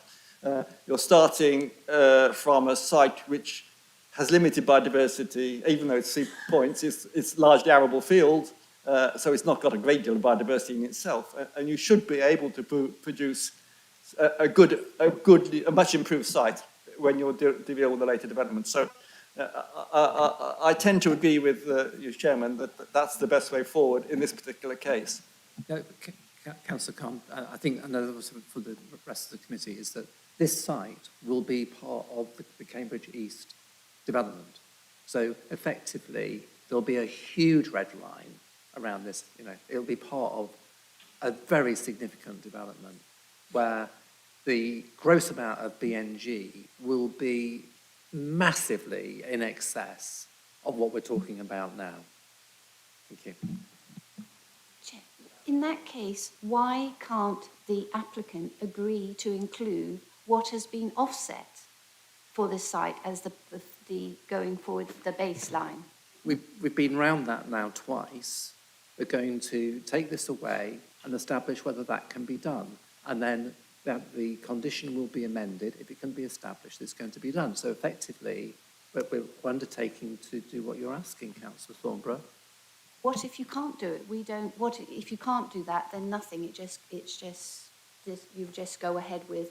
I don't actually even know what 4.25 credits is and what will be provided off-site compared to on-site. You know, how many credits are remaining on-site, and what do those credits represent? Is it just the hedges around the outside? In that. Through you, Chair, I don't have those specific details to hand. It's quite commonplace that when we're looking at off-site biodiversity contributions, it's talked about in net, in credits. I don't know what that translates to on the ground at Lower Valley Farm, but as a consultation with the Council's Ecology Officer, that 4.2, whatever it was, percent would equate to an excess of 10% again. But I can't give you the specific features that would go towards a Lower Valley Farm. Okay, Councillor Pora. Thank you. I do have some considerable sympathy with Councillor Thornborough because the point is valid that we're being asked. I agree that we don't want to put trees on this site. It's a temporary use. It would be mad to put them on and have to rip them out. But I do also absolutely take her point that we're being asked to vote for this because of the off-site provision. If it went to Chair and Spokes, presumably if you weren't happy with it, you could bring it back to committee and not discharge. Because I think the issue really is the legal issue. Is there a precedent for us being able to do this? I mean, I do know, obviously, committee hasn't decided yet. We could still move to defer. The other thing that might be obvious would be to take a short lunch break and see if we can get hold of the ecology officer in the meantime, which might resolve it.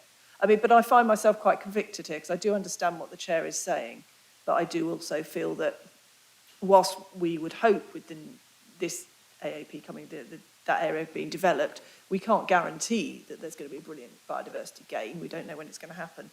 So, yeah, I certainly would be more confident if I felt that if the chair and vice chair weren't satisfied, if you felt that perhaps officers hadn't been able to investigate it fully, or I would like us to make a good detailed investigation to see if there is some precedent we could use. Very happy to do that. Are we ready to go? Okay, did you want to say just briefly? Yeah.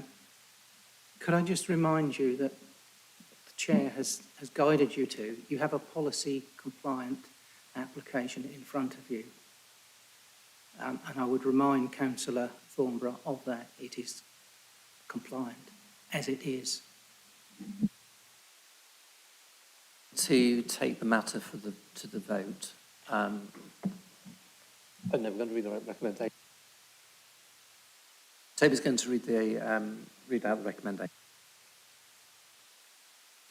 Thanks, Chair. So the recommendation is set out on page 120, and that is to approve planning permission of the full planning application reference 23032734 full, subject to the conditions and informatives as set out below in this report, with delegated authority to officers to carry out minor amendments to those conditions and informatives, with the revision to condition 1 as set out on the amendment sheet, and with delegated authority given to officers in consultation with Chair and Spokes to revise condition 6, redraft it following ecology advice regarding the ability to take into account off-site BNG as part of any future planning application.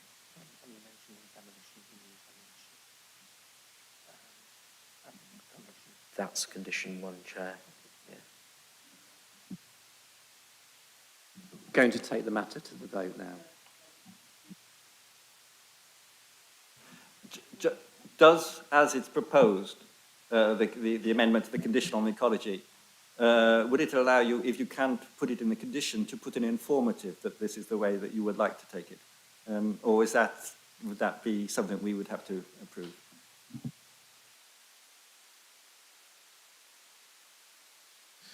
I think through you, Chair, it's either in the condition or not. I don't see an informative as playing a useful role with this matter. I'm taking the matter to the vote. So if all those who wish to approve this application, please show your hands. Okay. And then, Chair. and those who are against? 2 against. And there are no abstentions. So it's approved. Thank you.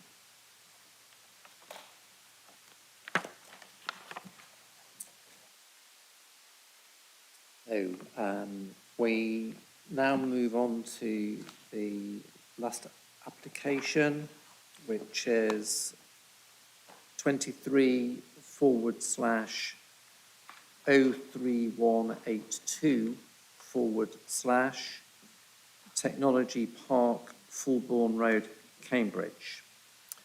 So can I ask the case officer if she goes downstairs to Introduce the report, please. Thank you very much.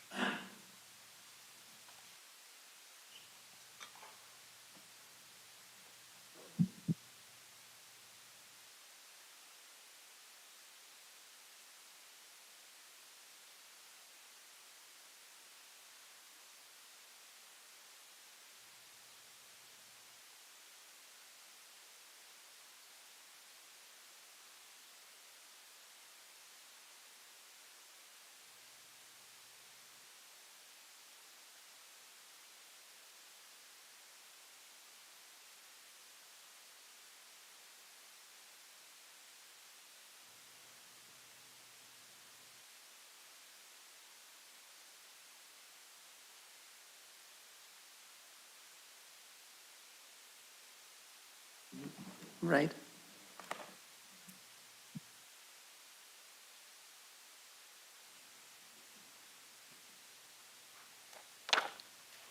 Thank you, Chair.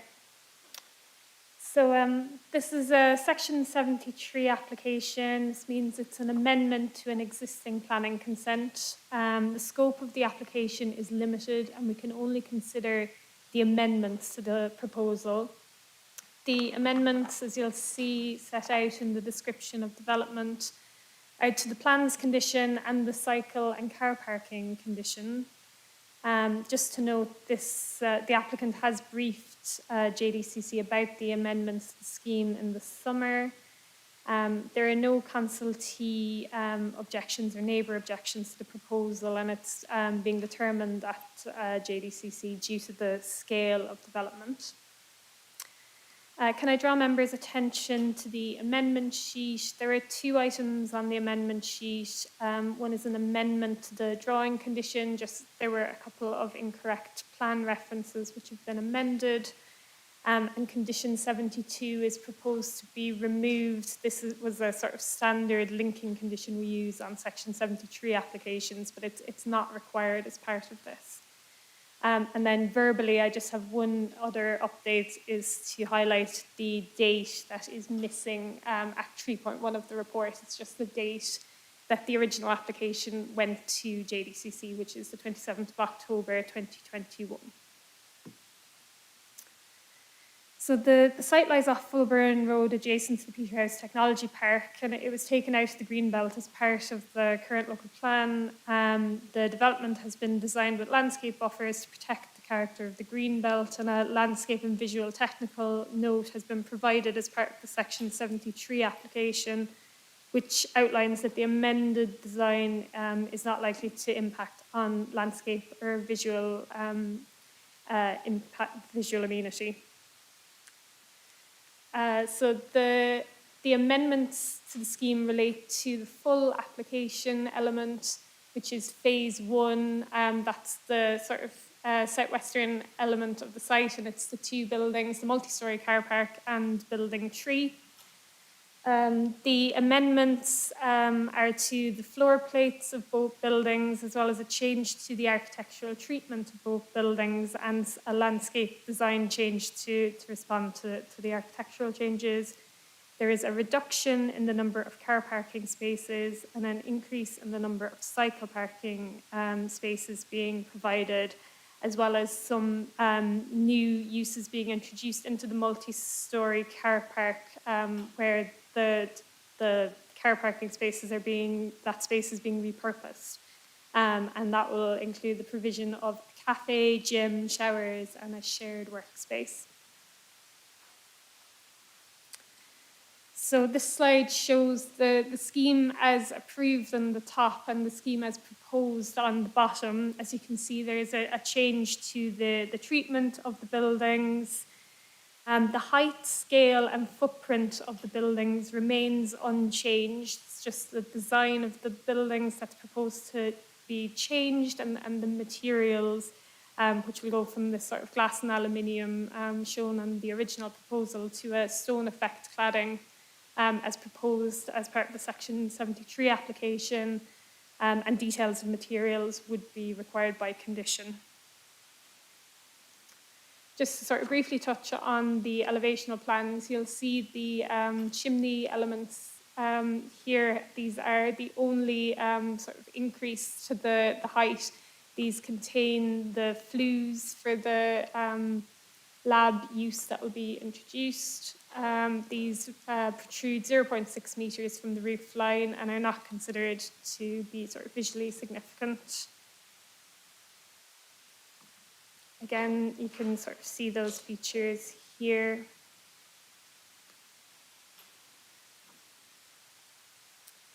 Just to touch on the landscape scheme has also been amended to respond to the architectural treatment changes. The landscape officer is satisfied with the amendments, noting that there will be a minor enhancement in landscape terms. Some further elevations here. And this plan just shows some of the changes to the landscape with a sort of more linear proposal to the central element of the building here. So then moving on to the internal floor plate changes. So this shows the ground floor of the building. Originally, the proposal was for a sort of 100% office use, and the applicant is now proposing to introduce an element of research and development use. The change of use element doesn't require any planning permission. The original consent is sort of suitably flexible in terms of uses and allows office, research and development, light industrial, and some storage and distribution uses. And the applicant can change within these uses without any planning consent. But what does require consent is the actual amendments to the building. And again, you can see on the upper floors. Then moving to the multi-storey car park, again, the elevational treatment of the multi-storey car park is being amended. And most significantly, the floor plan is changing. So there is a reduction in car parking spaces, which allows for an increased number of cycle parking spaces and the provision of new facilities within the building. So you'll see the application as approved on the left, and on the right you can see the introduction here of a cafe and some shower facilities, and then on the upper floors there is a gym and shared workspace as well being incorporated. So in terms of the reduction in car parking numbers, this has been assessed by the Transport Assessment Team at Cambridgeshire County Council. They consider the reduction to be appropriate. The multi-storey car park would provide parking for the wider development, but the number of car parking spaces available for phase 1 would be capped at 275 spaces. As part of the later phases of development, the applicant would need to provide updates to the travel plan and updated transport assessment to assess the situation as it is. And any further kind of car parking that would become available would be based on how the car parking is being used. So as I mentioned, the permission is subject to a travel plan condition and a car parking management condition for phase 1. And then for the later phases, there would be a transport assessment and travel plan required. I have some quite detailed numbers if there are any queries around the sort of change of use element and the kind of ratio of car parking to staff or car parking to floor space. But they're quite technical kind of number details, and we can go into them if need be, but ultimately the message is the use proposed is flexible, and we don't have any control over this, and the transport assessment team has assessed the impact in terms of car parking levels and considers it to be acceptable. And then moving to cycle parking, there is an increase of 60 spaces compared with the original consent. There is a high level of double stacker spaces. This was the situation as the original application as well. It's a sort of 80-20 split, which is what we typically see on these high volume non-residential sites, and this is considered to be acceptable, but a condition requiring details of the cycle parking is recommended, and as part of that we can ensure that the sort of double stackers are designed in a way that makes them usable and includes sort of gas assist and those sort of details. So then just to conclude, the amendments are considered to result in a high quality design development. The footprint and height of the buildings remains unchanged. The buildings are not considered to give rise to any adverse impacts in terms of landscape and visual impact, nor are they considered to adversely impact nearby heritage assets. The buildings continue to target BREEAM Excellent, and they're achieving over 10% biodiversity net gain on site. And the reduction in car parking spaces and an increase to cycle parking spaces is considered acceptable in transport terms. So the recommendation is to approve subject to the conditions listed in section 23, noting the changes that I referenced at the start that are on the amendment sheet, with delegated authority to carry out any minor amendments. Thank you. Thank you very much. Can we have now the public speaker, please?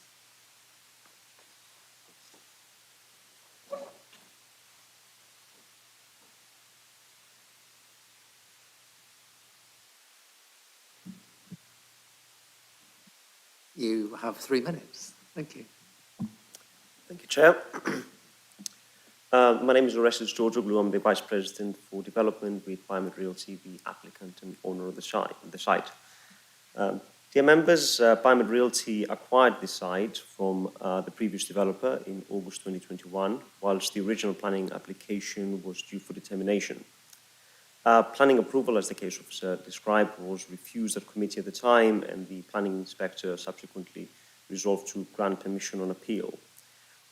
We have since worked closely with a number of stakeholders to finesse the plans and make what we think is positive changes to the original scheme in an attempt to address some of these concerns that were expressed at the committee meeting at the time.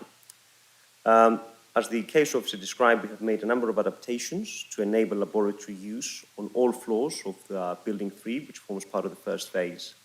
I think it's important to note that this is in addition to the office use, not in lieu of the office use. So what could happen over the course of the use of this building over time is that you could have tenants that may need either offices or labs or a combination should we have more than one tenant using the building.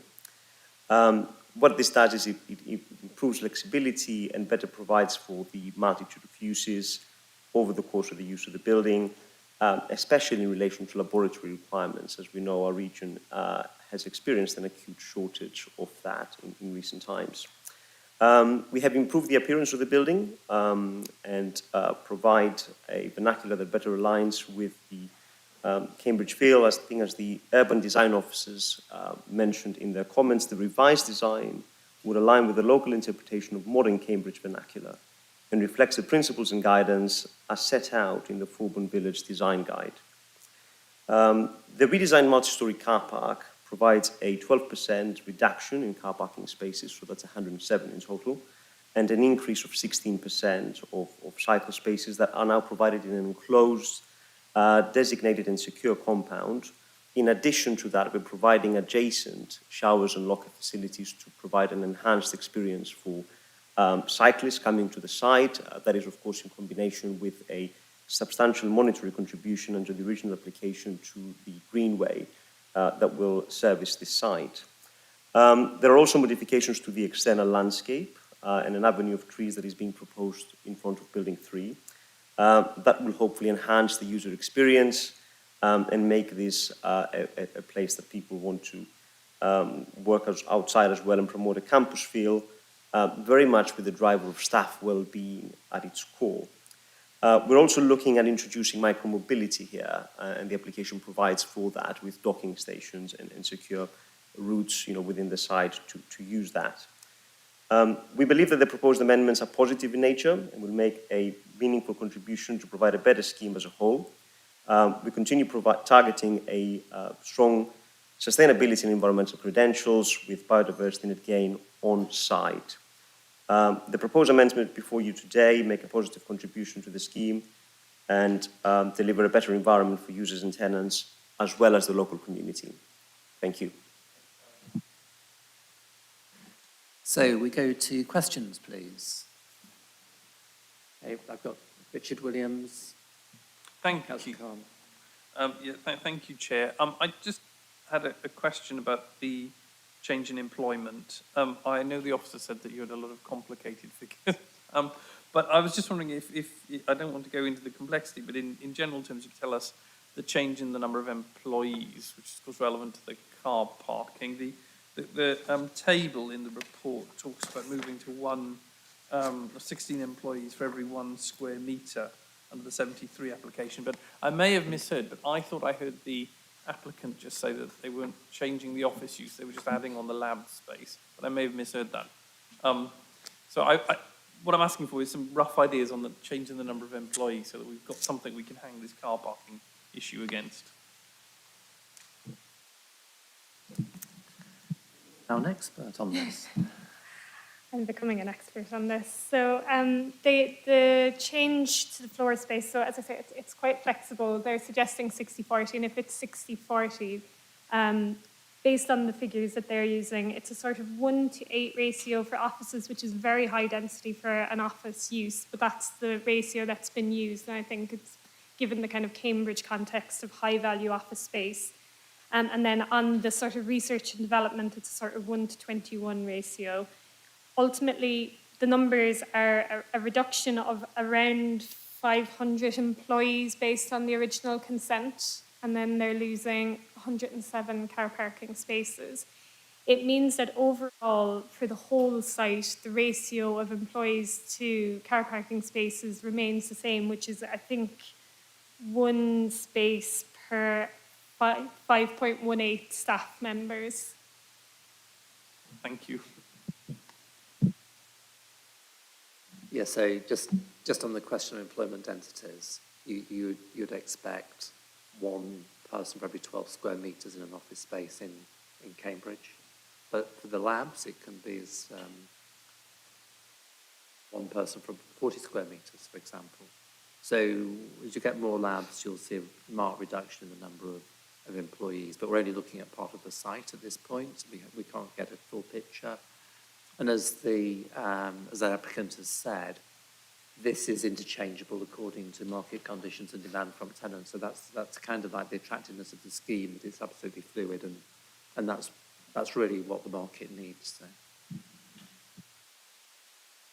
Had Councillor Khan next. Yeah, I couldn't hear clearly. And it may be actually irrelevant in the light of the comment that's just made. because the reduction in car parking spaces doesn't change the ratio. But I was wondering whether it's something one can look at in planning terms is the number, and can have any influence on, is the number of people using each car in an application. Obviously, if a car is full, it's going to need much less impact than if it's only one person using the car, which is frequently the case. So I just wondered if there is anything, would that just come in the travel plan at a later date, and are there actions that one can impose on that, for instance, requiring there's only car parking spaces are reserved to cars which are used by multiple employees? Councillor Fane. Thank you, Chair. As I understand it, this is subject to condition 28, which relates to the framework travel plan, and reference is made here to a document prepared by one Brian Hall, included in Appendix 15.1a. As far as I can establish, that is not publicly accessible. It's not on the website or in any of the related documents, so it's difficult for me to assess. But when this committee had a briefing earlier, there was concern raised as to how improved sustainable travel routes for those travelling north-south could be provided. Now, of course, the Fulbourn Greenway, which is referred to on pages 137, is east-west specifically, doesn't deal.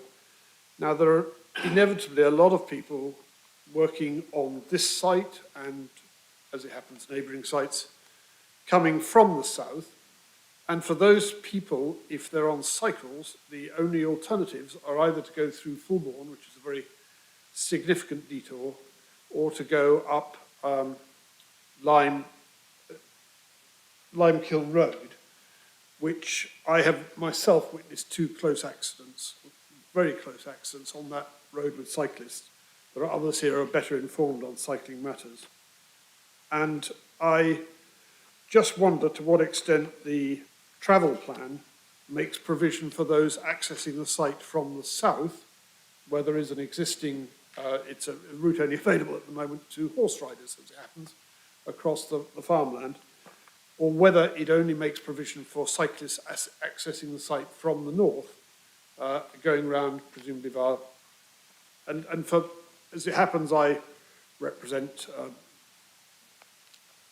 Shelford ward, but there's a lot of new housing going up at Newbury Farm, and a significant number of people would be cycling to this site, or could be cycling to this site, from the south, and that appears to remain a matter which is not addressed in this application, unless it's dealt with in the travel plan.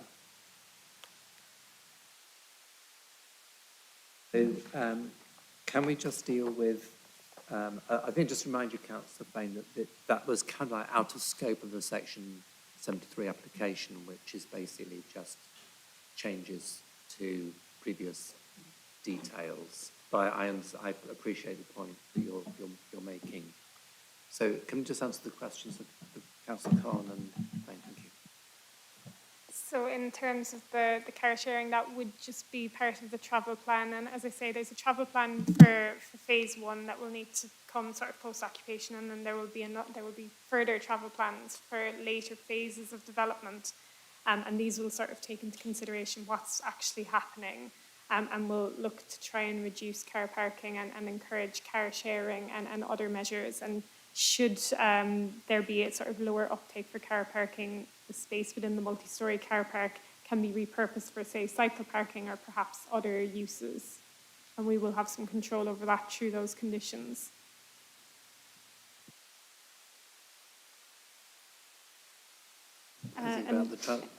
In terms of the point around the north-south, I think it's as Councillor Smith has outlined, this is a Section 73 application. There is an existing Section 106 agreement as part of the original consent, and that's not, that will remain in place. There are no changes proposed, and there's nothing within this application that would require that to be renegotiated, unfortunately. Councillor Pora. Thank you, Chair. Yeah, I certainly appreciate this redesign more than the previous one, and I welcome the reduction in parking and the increase in cycle parking and the showers and facilities. I think I'm quoting our chair, that, you know, people renting in Cambridge expect a very high quality. I would really hope the applicant could aim towards BREEAM outstanding rather than excellent. 3 questions then. Paragraph 12:15 talks about the shared use surfaces. Are we happy that they will be segregated by, for example, different colours or a Cambridge curb, so that we don't end up with, you know, pedestrians and cycles tripping over each other? I wonder if the officer could just confirm how robust any conditions relating to that are. Secondly, para 12:13, I noticed there's a community use proposed. I appreciate that sort of renting rooms, I think, in the cafe. However, is that protected anywhere? Because I don't think that will be in the S106, because obviously this is a new proposal. And again, if officers could comment on whether that should be protected appropriately.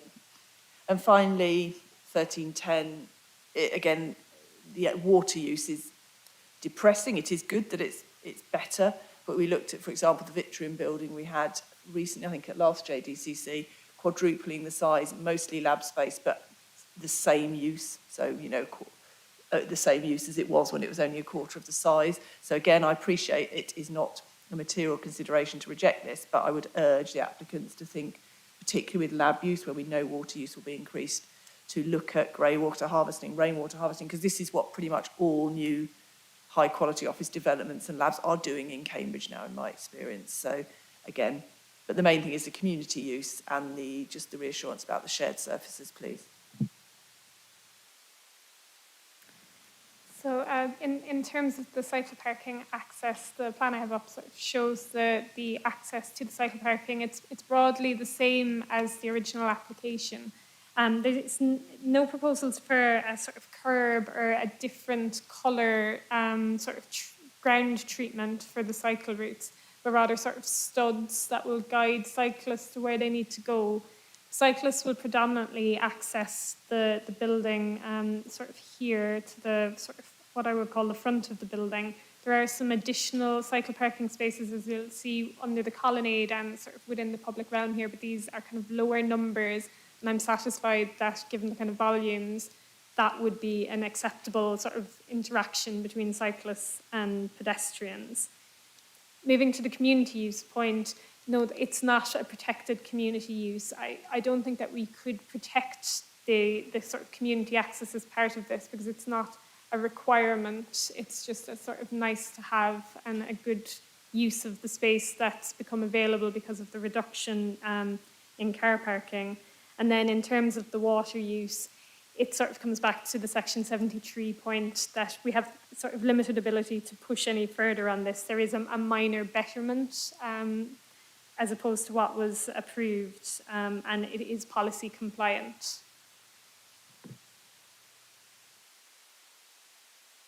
Thornborough and then Councillor Stober.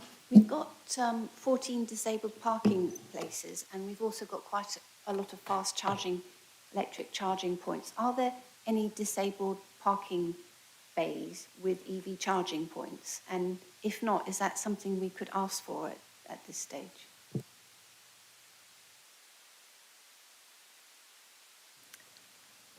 I would have to investigate that further. I'm not certain whether any of them do, but I think that we could include an informative that suggests there should be an element of disabled parking spaces with EV charging or EV charging sort of capabilities. And Councillor Stober. Thank you, Chair. So Councillor Fane talked about the broad access to the site. Councillor Porrow was asking about the immediate entry of the building, and they were kind of satisfactorily dealt with. But I just wanted to, and it may be out of scope for this, but this approach to the development through a series of roundabouts is tough for cyclists, and you know, will lead, and in particular, you know, coming up Fulbourn Road from Cherry Hinton and then turning into the development would be a challenge. So again, perhaps is a reminder as to whether the Section 106 allowance, you know, would lead to a safe access for cyclists onto the site from those immediate approach roads. So perhaps more a question of clarification. Well, yeah, you're right. This isn't within the scope of the Section 73 application. No, we're just dealing with amendments to an approved scheme. So, are there any more questions to be raised on this application? So, could we just ask you to read out the recommendations, please? So the recommendations set out on page 165 of the officer report, that is to approve the Section 73 application, subject to the conditions as listed below, and any informatives officers consider appropriate with delegated authority to carry through any minor amendments. It's also subject to the amendment as set out on the amendment sheet of the plan references RE condition 16, and as set out on the amendment sheet the removal of condition 72 and the inclusion of an informative to ask the developer to provide a proportionate element of EV charging for the disabled parking provision. Take that to the vote. So if you wish to approve this application, please show.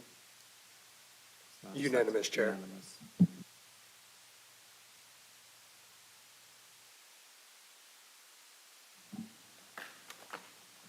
So, that concludes the meeting for today. The next meeting of the committee will take place on Wednesday, the 24th of January, and will be at the Guildhall. The committee manager will be canvassing you for alternative dates for the meeting arranged for the 13th of February. So please take away and dispose of your rubbish and return the glasses to where you found them. And can we now please end the live stream? Thank you very much.